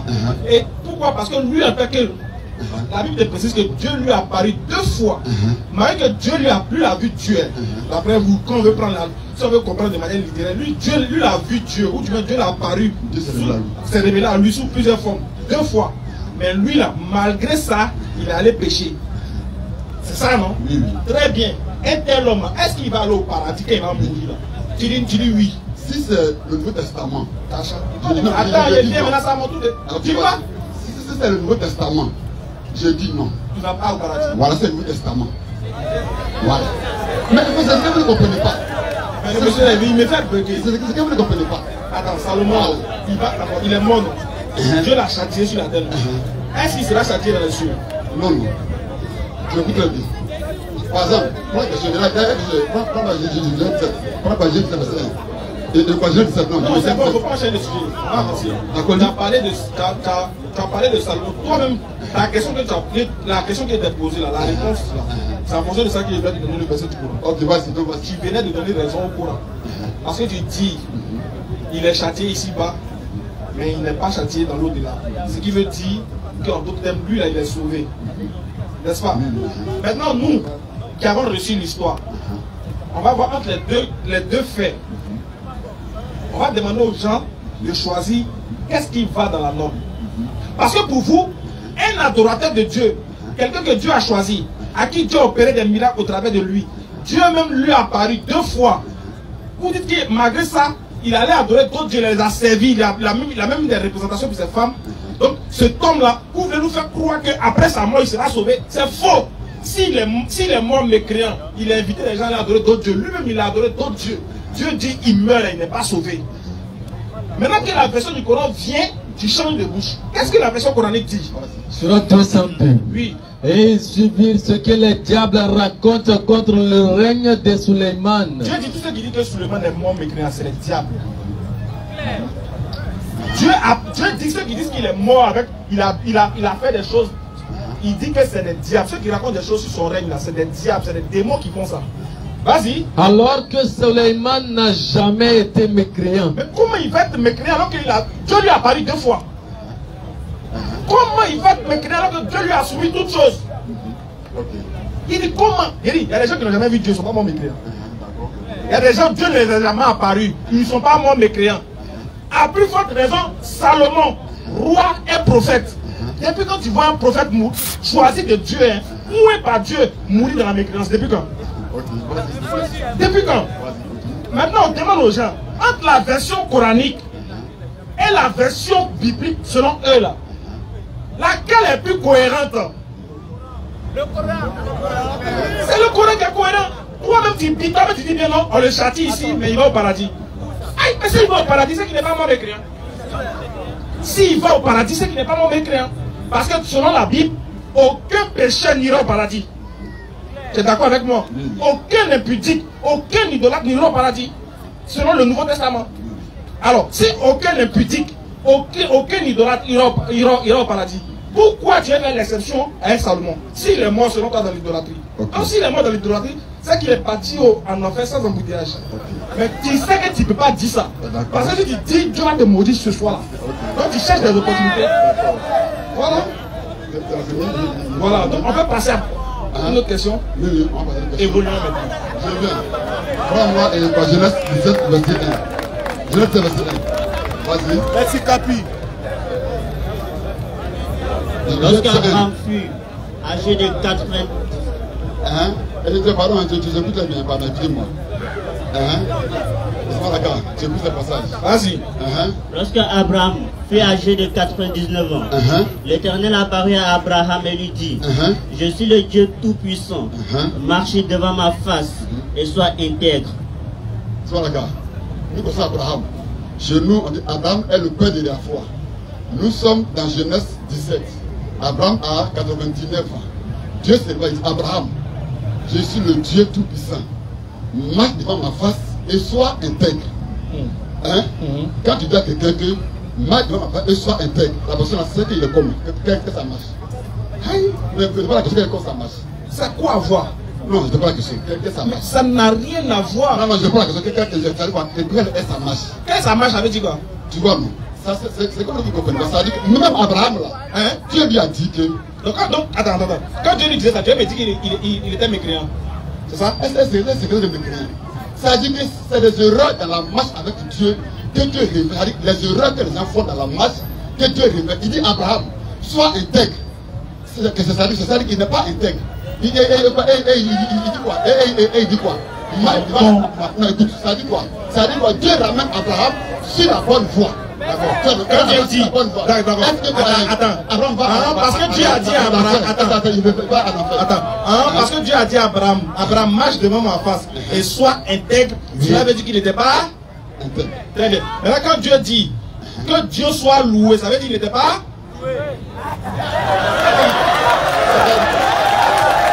La Bible dit que Dieu soit loué, ça veut dire qu'il n'était pas. Ça veut dire, toi tu dis parce qu'il a dit marche devant ma face et sois intègre, ça veut dire qu'il n'était pas intègre. La Bible dit que soit béni le nom de l'Éternel, ça veut dire que le nom de l'Éternel était maudit. Ça n'a rien à voir, pourquoi tu fais ça? Ça veut dire qu'Abraham là, attends, ça veut dire non, ça veut dire que tu prends une histoire qui n'a rien à voir. Ça veut dire qu'Abraham là, quand tu penses à une histoire là, tu vois que à un moment donné. Comment un seul verset où Abraham habitait de Dieu, un seul dans la Bible. Écoute-moi. Il y a des défis, comment un seul verset de la Bible où Abraham a eu un penchant pour de douter de Jacques 2, 23. Écoute bien. Attends, écoute ce que la Bible te dit. Jacques 2, 23. Prends l'eau. Écoute ce que la Bible dit. Ainsi s'accomplit ce que dit l'Écriture. Oui. Abraham crut à Dieu. Et cela lui fut imputé à justice. À justice. Et il fut appelé ami de Dieu. Ok. Toi, tu es qui? Je viens. Prends-moi du côté. Et quand ça va réellement? C'est pas ça, j'ai trois hectares. Le bébé, tu vas réellement. Tu vas réellement. Voilà. Je savais. C'est un seulement, c'est un seul qui peut faire ça. C'est le comportement des Mongols. Toi, voilà, il faut pas Mongols. Mais on t'a dit qu'il était ami de Dieu.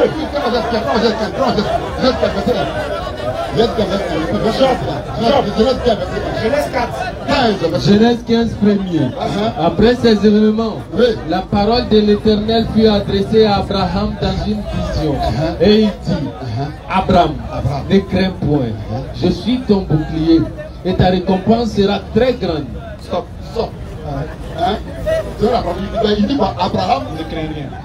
ne craint point. Et on dit quoi? Après ces événements, si toi Dieu te dit que c'est pas la cas, ne crains pas. Pourquoi tu dis ça? Attendez, il n'y a pas de volume dans mon micro. Abbas, mon micro est fait, les gens viennent de crier. Il n'y a pas de volume. Donc, il y a des dicteurs à tête. Ici, là, c'est une apparition à Abraham. Abraham, c'est un être humain. Quand Dieu lui apparaît, là, c'est normal qu'il ait peur. Et ça, là, chaque fois que Dieu apparaît aux gens, aux prophètes, c'est ce qu'il a dit. Ne craignez point. Parce qu'une apparition fait peur. Lorsqu'un ange apparaît, l'homme qui voit l'ange, même l'homme qui voit cette apparition est troublé.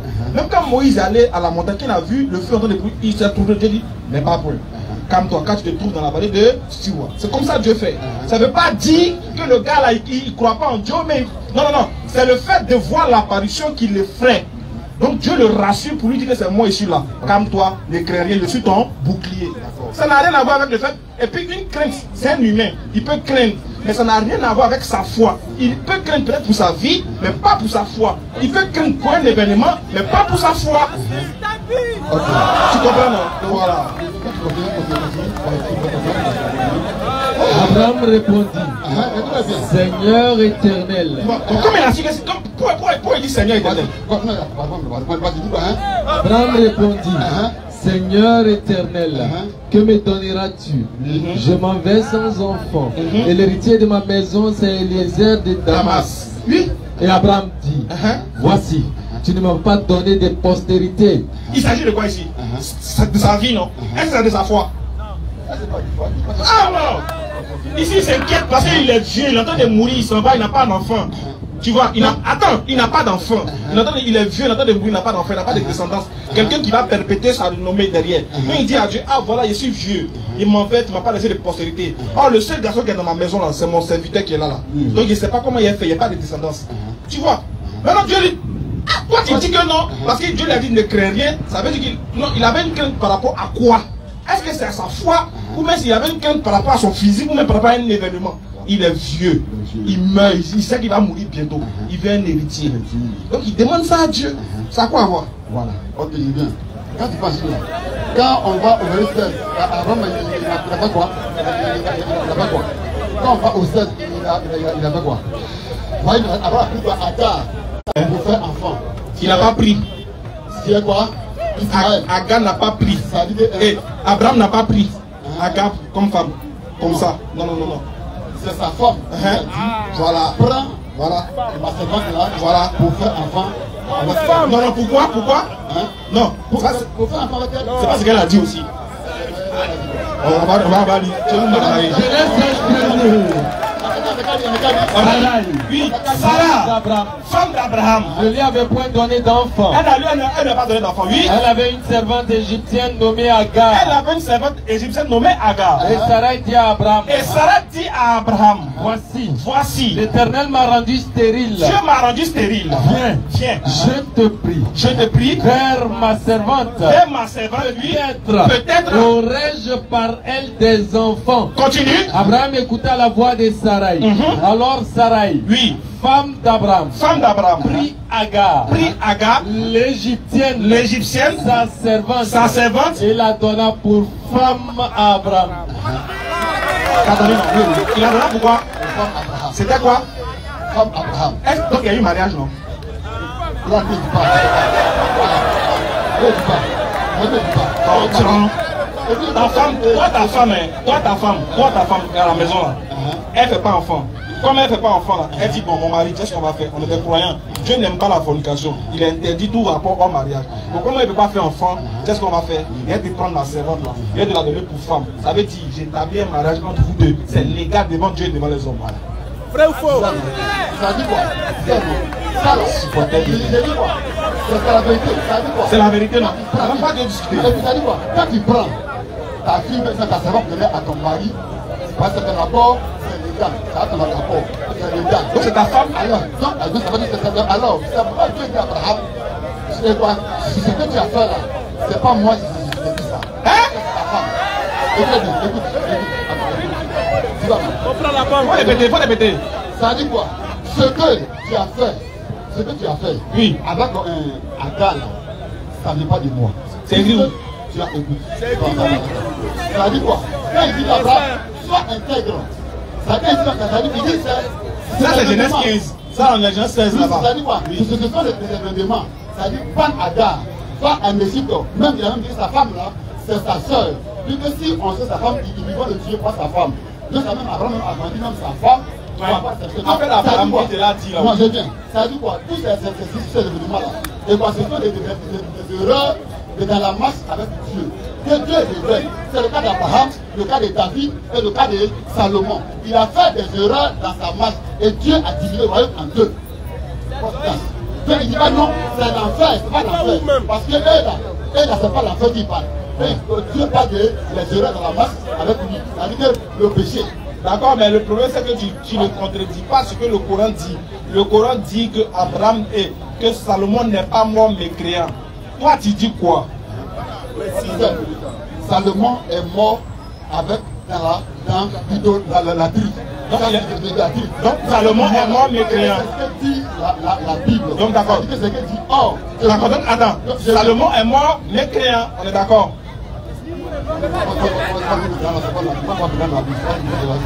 Il est mort idolâtre. Bon, il y a pas de langage biblique. Il est mort idolâtre. Maintenant, c'est de montre dans la Bible que les idolâtres iront en enfer. Je dis que on va confondre.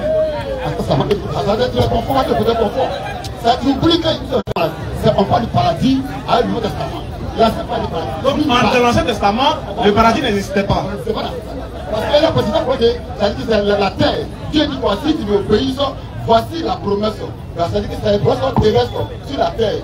Ton royaume là, ça va t'aider de ton père, de ton fils. Dans l'Ancien Testament, Pharaon est mort, non? Pharaon est mort dans l'Ancien Testament. Oui. Selon vous les chrétiens, Pharaon sera où?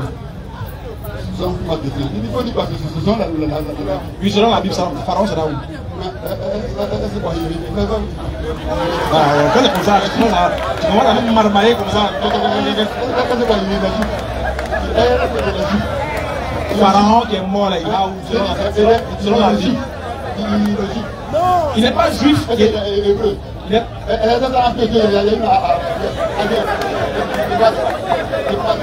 On donne la question. On donne une minute pour toi. Attends ton micro d'abord. Il va parler une minute et puis on revient à vous. C'est des falsifications. C'est pas facile d'être toi. On va venir à des vraies questions, t'inquiète. Bon, allons-y frère. Voilà tout ça là. Allons-y, parle. Voilà. La question que je vais poser là. Oui.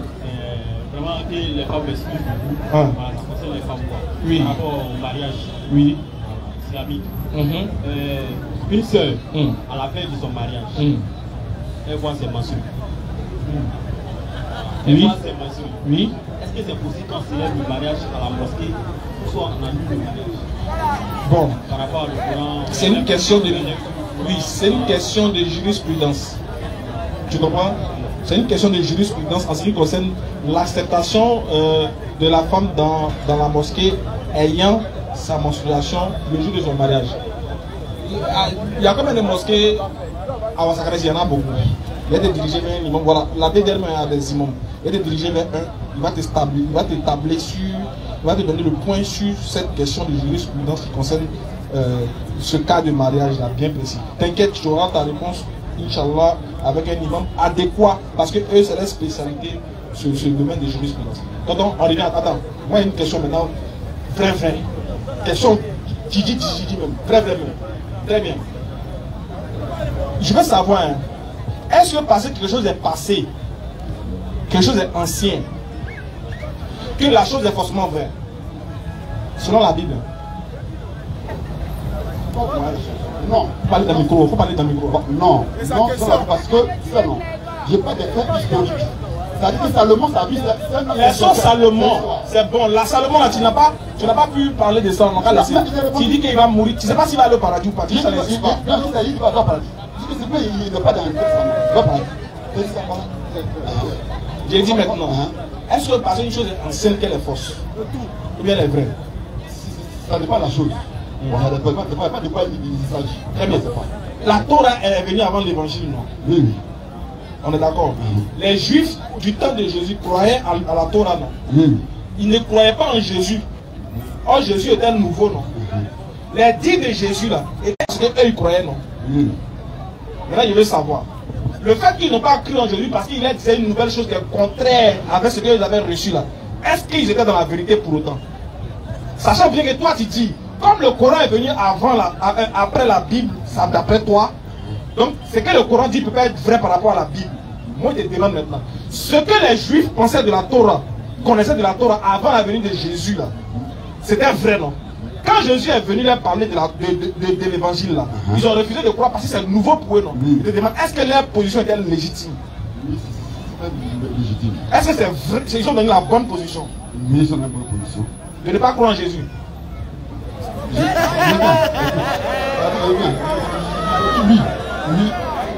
Oui. Donc ils étaient dans la bonne position, dans la légitimité, dans la légalité, de ne pas croire en Jésus. Oui. Tu es sérieux? Je viens. Mais par exemple, moi si je te réponds. Voilà. Parce que je m'a dit quoi? Vous les Juifs là, vous êtes assis dans la loi de Moïse. Parce que eux, ils s'appuyaient sur la loi de Moïse pour ne pas croire en Jésus. Je dis, c'est que vous êtes assis dans la loi de Moïse. Donc c'est bien ce qu'il dit. Alors, non, il dit quoi? Alors, vous mourrez dans vos péchés. Donc c'est un péché. Voilà, c'est un péché. Voilà. Alors, mais pourquoi tu dis que c'est légitime? Non, c'est ce qu'il dit quoi? J'ai des réponses. Voilà, mais c'est ce qu'il avait dit. Il parle par rapport à la loi de Moïse. Je te pose une question simple. Eux là, ils croient en Moïse. Ils croient en la Torah. Voilà. Jésus est en train de leur parler de l'évangile. Est-ce que c'est normal de ne pas croire en ce que Jésus dit parce que c'est nouveau? Tu dis oui. C'est pas la question que tu vas dire. J'ai dit que par rapport à la loi de Moïse, ils avaient une loi, ils avaient les commandements. Donc c'est ça qu'ils s'appuyaient. Maintenant, Jésus m'avait expliqué et il est de croire. Vraiment, c'est pas facile, tonton. C'est pas ce que tu me comprends. Ça veut dire, qu'est-ce que je vais te dire au travers de ça? Je vais te dire que c'est pas parce qu'une chose est ancienne, qu'une chose nouvelle vient, que la chose dit une autre chose contraire à ce qui a été raconté antérieurement, que la chose est fausse, parce qu'elle est nouvelle. Donc quand le prophète Muhammad, quand il vient, et puis il dit un tel propos là, on doit le vérifier, non pas parce que l'autre texte il est ancien, non, on doit vérifier le contenu que contient la chose là, pour qu'elle soit considérée comme étant vraie, par rapport à ce qui était prôné avant. On est d'accord? Avant là, la venue de Jésus là, les Juifs respectaient le sabbat. Il y a des choses qu'on ne faisait pas le jour du sabbat. Mais quand Jésus est venu là, il a fait des choses qu'on ne faisait pas le jour du sabbat. Il a fait ça. Qu'est-ce que les gens ont dit? Qu'est-ce que Jésus les a retenus autour? Donc, s'il fait quelque chose, c'est normal. Alors, donc pourquoi que c'est pour le prophète Mohammed? Pourquoi c'est pour le Coran là? Tu refuses aussi. D'accord, donc, c'est pas la question. C'est pas la question. Est-ce que ça dit que c'est possible que ça dit quoi? Une révélation sortie, ça dit que chez Mohammed, il n'est pas hébreu, il n'est pas juif, il n'est pas d'Israël. Ça dit que venu pour dire, ça dit qu'un fait historique, pas une version de Salomon parce qu'il a été roi, c'est le fait historique, pas le fait historique. Je vais te poser une question. Quand le prophète Mohammed récitait les versets du Coran, est-ce qu'il y avait des juifs en son temps? Mais tous étaient morts. Il y avait des juifs. Quel juif est venu Tu connais quel juif qui est venu le contredire? Dis ce qu'il a dit. Concernant les histoires de Salomon. Il y avait des juifs avec lui. À Médine, il y avait des juifs. Ils ont vendu esclaves Qui donc j'ai dit, tu connais quoi? Tu connais pas? Il n'y a pas entendu. Ça a dit quoi? Il y avait des juifs en Arabie Saoudite que même Mohamed dit qu'il n'est pas complice de ceux qui veulent le tuer. Ceux qui sont pour le pas public. Ce sont 900 femmes et enfants. Deux ont été vendus esclaves. Deux ont été assassinés. C'est-à-dire l'Égypte, on connaît l'histoire. Ça est là. Donne-moi la source de ce que tu viens de dire. Je te donne la source. C'est ça moment où il a dit. C'est sur la haie qu'il a dit sur la voie. Oui. C'est tellement ça, non? Et là. Non, attends, et là. Tu vois, non? Il a dit, je viens. Ça dit quoi? Ça dit. Et là. Attends. Ça dit que je fais des fois, j'ai vu ça. Et pourquoi la quoi? Tabassi, ils ont montré l'histoire de Bob Mohamed. Sa vie sur la SDI en montrant, on dit voici les mecs parce que Mohamed, par son serviteur là, leur sort, oui, à son serviteur, ils sont 900. On s'est montré, parce que sur la SDI, on s'est vu ça. Donc ta source, c'est la RTI. C'est-à-dire que bon, l'histoire de Mohamed, la source de nous-mêmes, notre prophète, c'est RTI. Tonton, tu es méchant. Atakbir. Oh, tu es méchant. Atakbir. Allah encore. Souma Atakbir. Viens d'abord. Il y a quelque chose.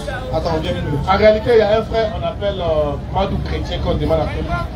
Il dit chaque fois que nous, les musulmans, on refuse de nous prendre, poser ces questions, qu'on appelle de lui. Chaque fois que lui, quand il est là, mais on l'appelait depuis, c'était le premier qu'on a appelé. Il dit que lui, on refuse vraiment, on appelle de lui, vraiment, frère Madou Chrétien, qui est là. Madou rentre ici. Pour rentrer, c'était le premier qu'on a appelé, on ne te voyait pas.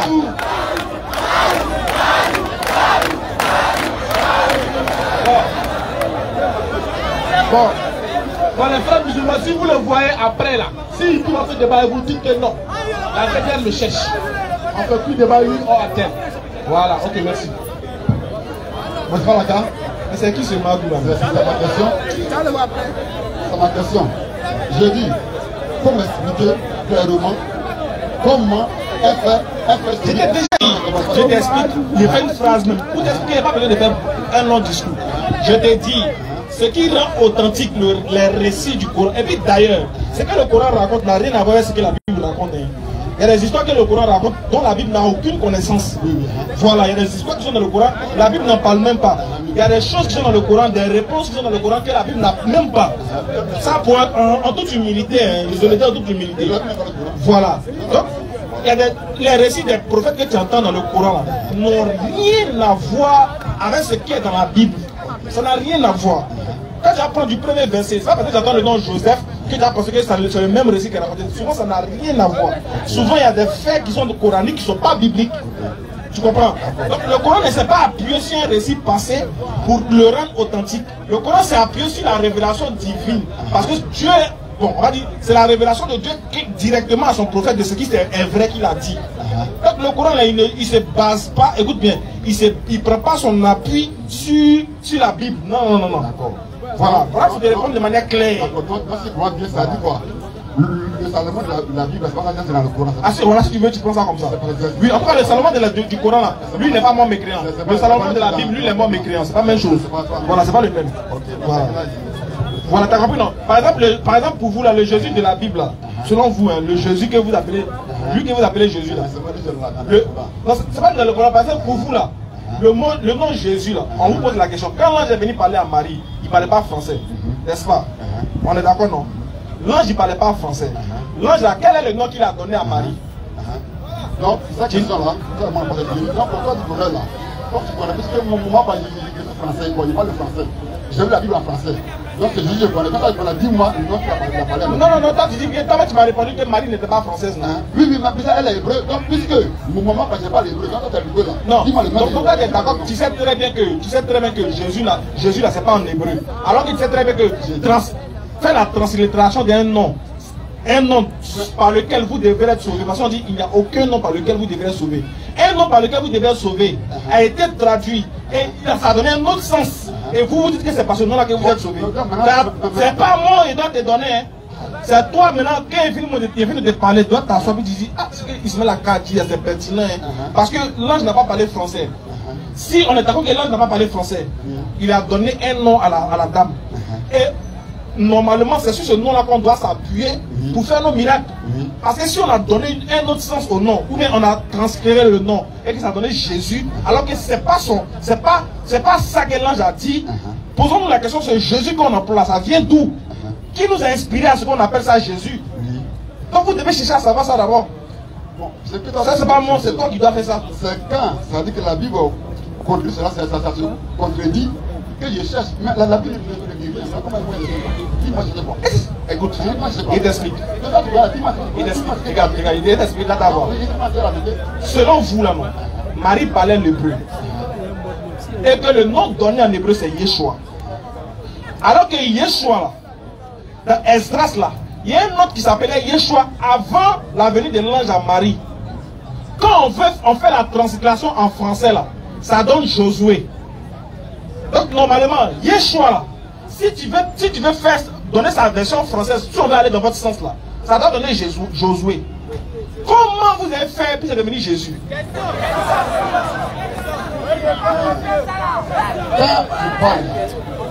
Quand tu parles de Jésus, ça veut dire que Jésus n'est pas dit Jésus.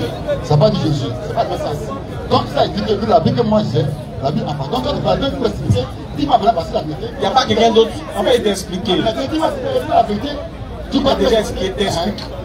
Tu peux pas, en fait, c'est des choses que tu peux pas accepter. Non, mais toi, non, tu peux pas comprendre maintenant.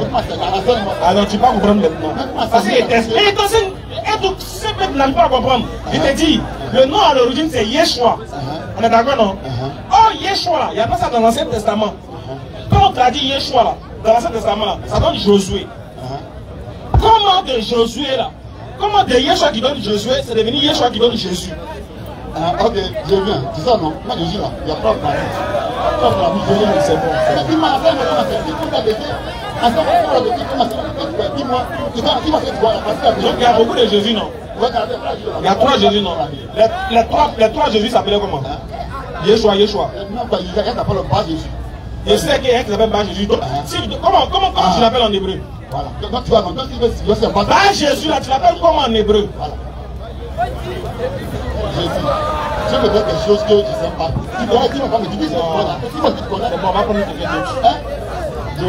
Une prochaine fois, on va. Voilà. C'est-à-dire que la vérité, tu as 3 000 la vérité. Non, là, tu ne connais pas Didi, il y a la vérité. Non, tu ne connais pas, je vais aller chercher. Non, tu ne connais pas, c'est faux.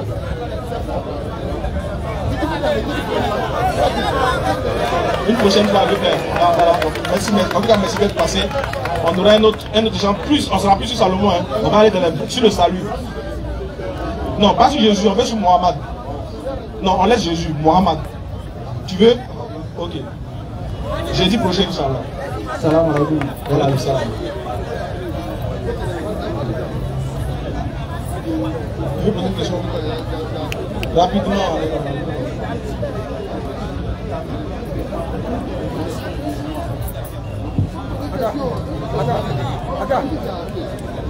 Oui, bon, je tiens d'abord à vous dire merci. Merci. C'est ma toute première fois de venir assister à cette. Ouais, en 2 minutes, on finit parce qu'on me fait signe que c'est déjà fini. On va le finir. Oui. Je voulais juste soutenir un peu ce que vous êtes en train de souligner. D'accord. Malheureusement, le frère, il est déjà parti. Ok. Je suis un jeune béquet de Canois converti à l'islam. Ok, alhamdoulilah. On est en vacances. Je voulais vraiment qu'il vienne ici. Et puis, moi, je voulais aussi l'interroger. Il faut laisser les bas, parce que comme on est là pris par le temps, il est l'heure de la salade. Voilà. On va aller rapidement. Et Allah soit donne la bonne compréhension. Amin. Imam, vous voulez rajouter quelque chose? Ah, bismillah. Attends, prends le Bien. Ah, c'est vous qui l'avez converti, imam? Ou bien c'est quelqu'un que vous connaissez? Oui, en fait, moi je suis de Gagnois. D'accord. Je suis imam là-bas. Alhamdulillah. Effectivement, moi aussi, je suis parti comme... j'ai fait l'école française aussi. Après, je me suis débrouillé, j'ai appris le reste sur le tas. Ok. Maintenant, lui, quand je l'ai vu tout de suite, moi, je suis venu Gagnois, voilà, mon tuteur, il est là. Il m'a dit, allons assister à une chose, comme on appelle, Ismaël Aka et puis le stade Djani. Non. Ah, là, je suis très content, je sais que vraiment ça... Qu'à la facilité. Mon séjour à Abidjan sera agréable. Non. Maintenant, je suis assis et puis je vois mon jeune frère. Lui, c'est son grand frère qui est mon grand ami. Non. Son grand frère, il est en Finlande. Son grand frère, c'est un artiste, chanteur, un grand chanteur en Finlande. Ah, alhamdulillah. Maintenant, lui, c'est le dernier de la famille. Allahu Akbar. Bon, son grand frère, c'est lui qui est mon ami. Non. Maintenant, lui, je l'ai connu à travers son grand frère. Et puis, un jour, j'ai vu, il est devenu musulman. Quand il est venu à Abidjan, il est retourné à Gagnois, j'ai vu qu'il est devenu musulman. Allahu Akbar. Donc, quand je l'ai vu rentrer, j'ai eu peur. Je me suis dit que, comme ils ont parlé de Madou chrétien, je me suis dit que... Ah, c'est pas Madou chrétien qui l'a parlé. Non, alhamdulillah, c'est pas Madou chrétien. J'ai pas voulu me montrer. J'ai voulu d'abord qu'il parle d'abord. Ok. Donc, je sais que je ne suis pas à Abidjan ici, je suis à Gagnois. Non. Mais je l'encourage, je suis fier, je sais que même si je ne suis pas là, et il est toujours accroché à la religion. Alhamdulillah, ça fait plaisir. Voilà. Maintenant, en tout cas, qu'Allah me donne la bonne compréhension, qu'il donne la mort dans l'islam. Voilà, on est ensemble. Maintenant, ils voient les convertis comment ils ont mal. Mais oui, donc, vraiment, c'était ça. Merci beaucoup. Bismillah. Assalamu alaikum. Wa alaikum salam. Tout le monde entend de partir. Attendez là-bas, attendez s'il vous plaît. En fait, là, moi, là, c'était pour les musulmans, en fait, parce qu'il y a un miracle qui vient de se produire tout à l'heure, là, dans Surat 271, sur Mien, avec il ne raisonne pas. Le monsieur vient de se mettre en exergue tout à l'heure. Il pose la question pourquoi on veut croire au prophète Muhammad sallallahu alayhi wa sallam, qui est venu après Jésus ou comme on appelle les autres prophètes. Mais on te repose la même question. Aujourd'hui, Jésus a enseigné l'islam. 36 ans après, Paul est venu enseigner le christianisme. Et vous avez opté pour Paul et puis vous avez délaissé pour Jésus-Christ. Et voilà, la preuve en est que vous suivez Paul, vous laissez les enseignements de Jésus, que la paix soit sur lui. Sur ce, on va lever la danse tout le monde. Ashhadu an la ilaha illallah wa ashhadu anna Muhammadan rasulullah.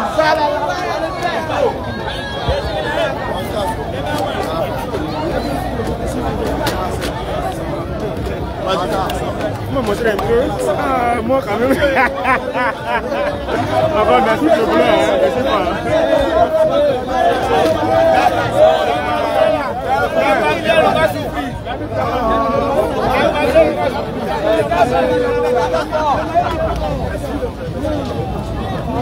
Ah, c'est la même, il n'y a pas de merci. C'est un dernier qui a blessé. Moi, c'est un jeu, moi, je vais pas présenter aujourd'hui encore.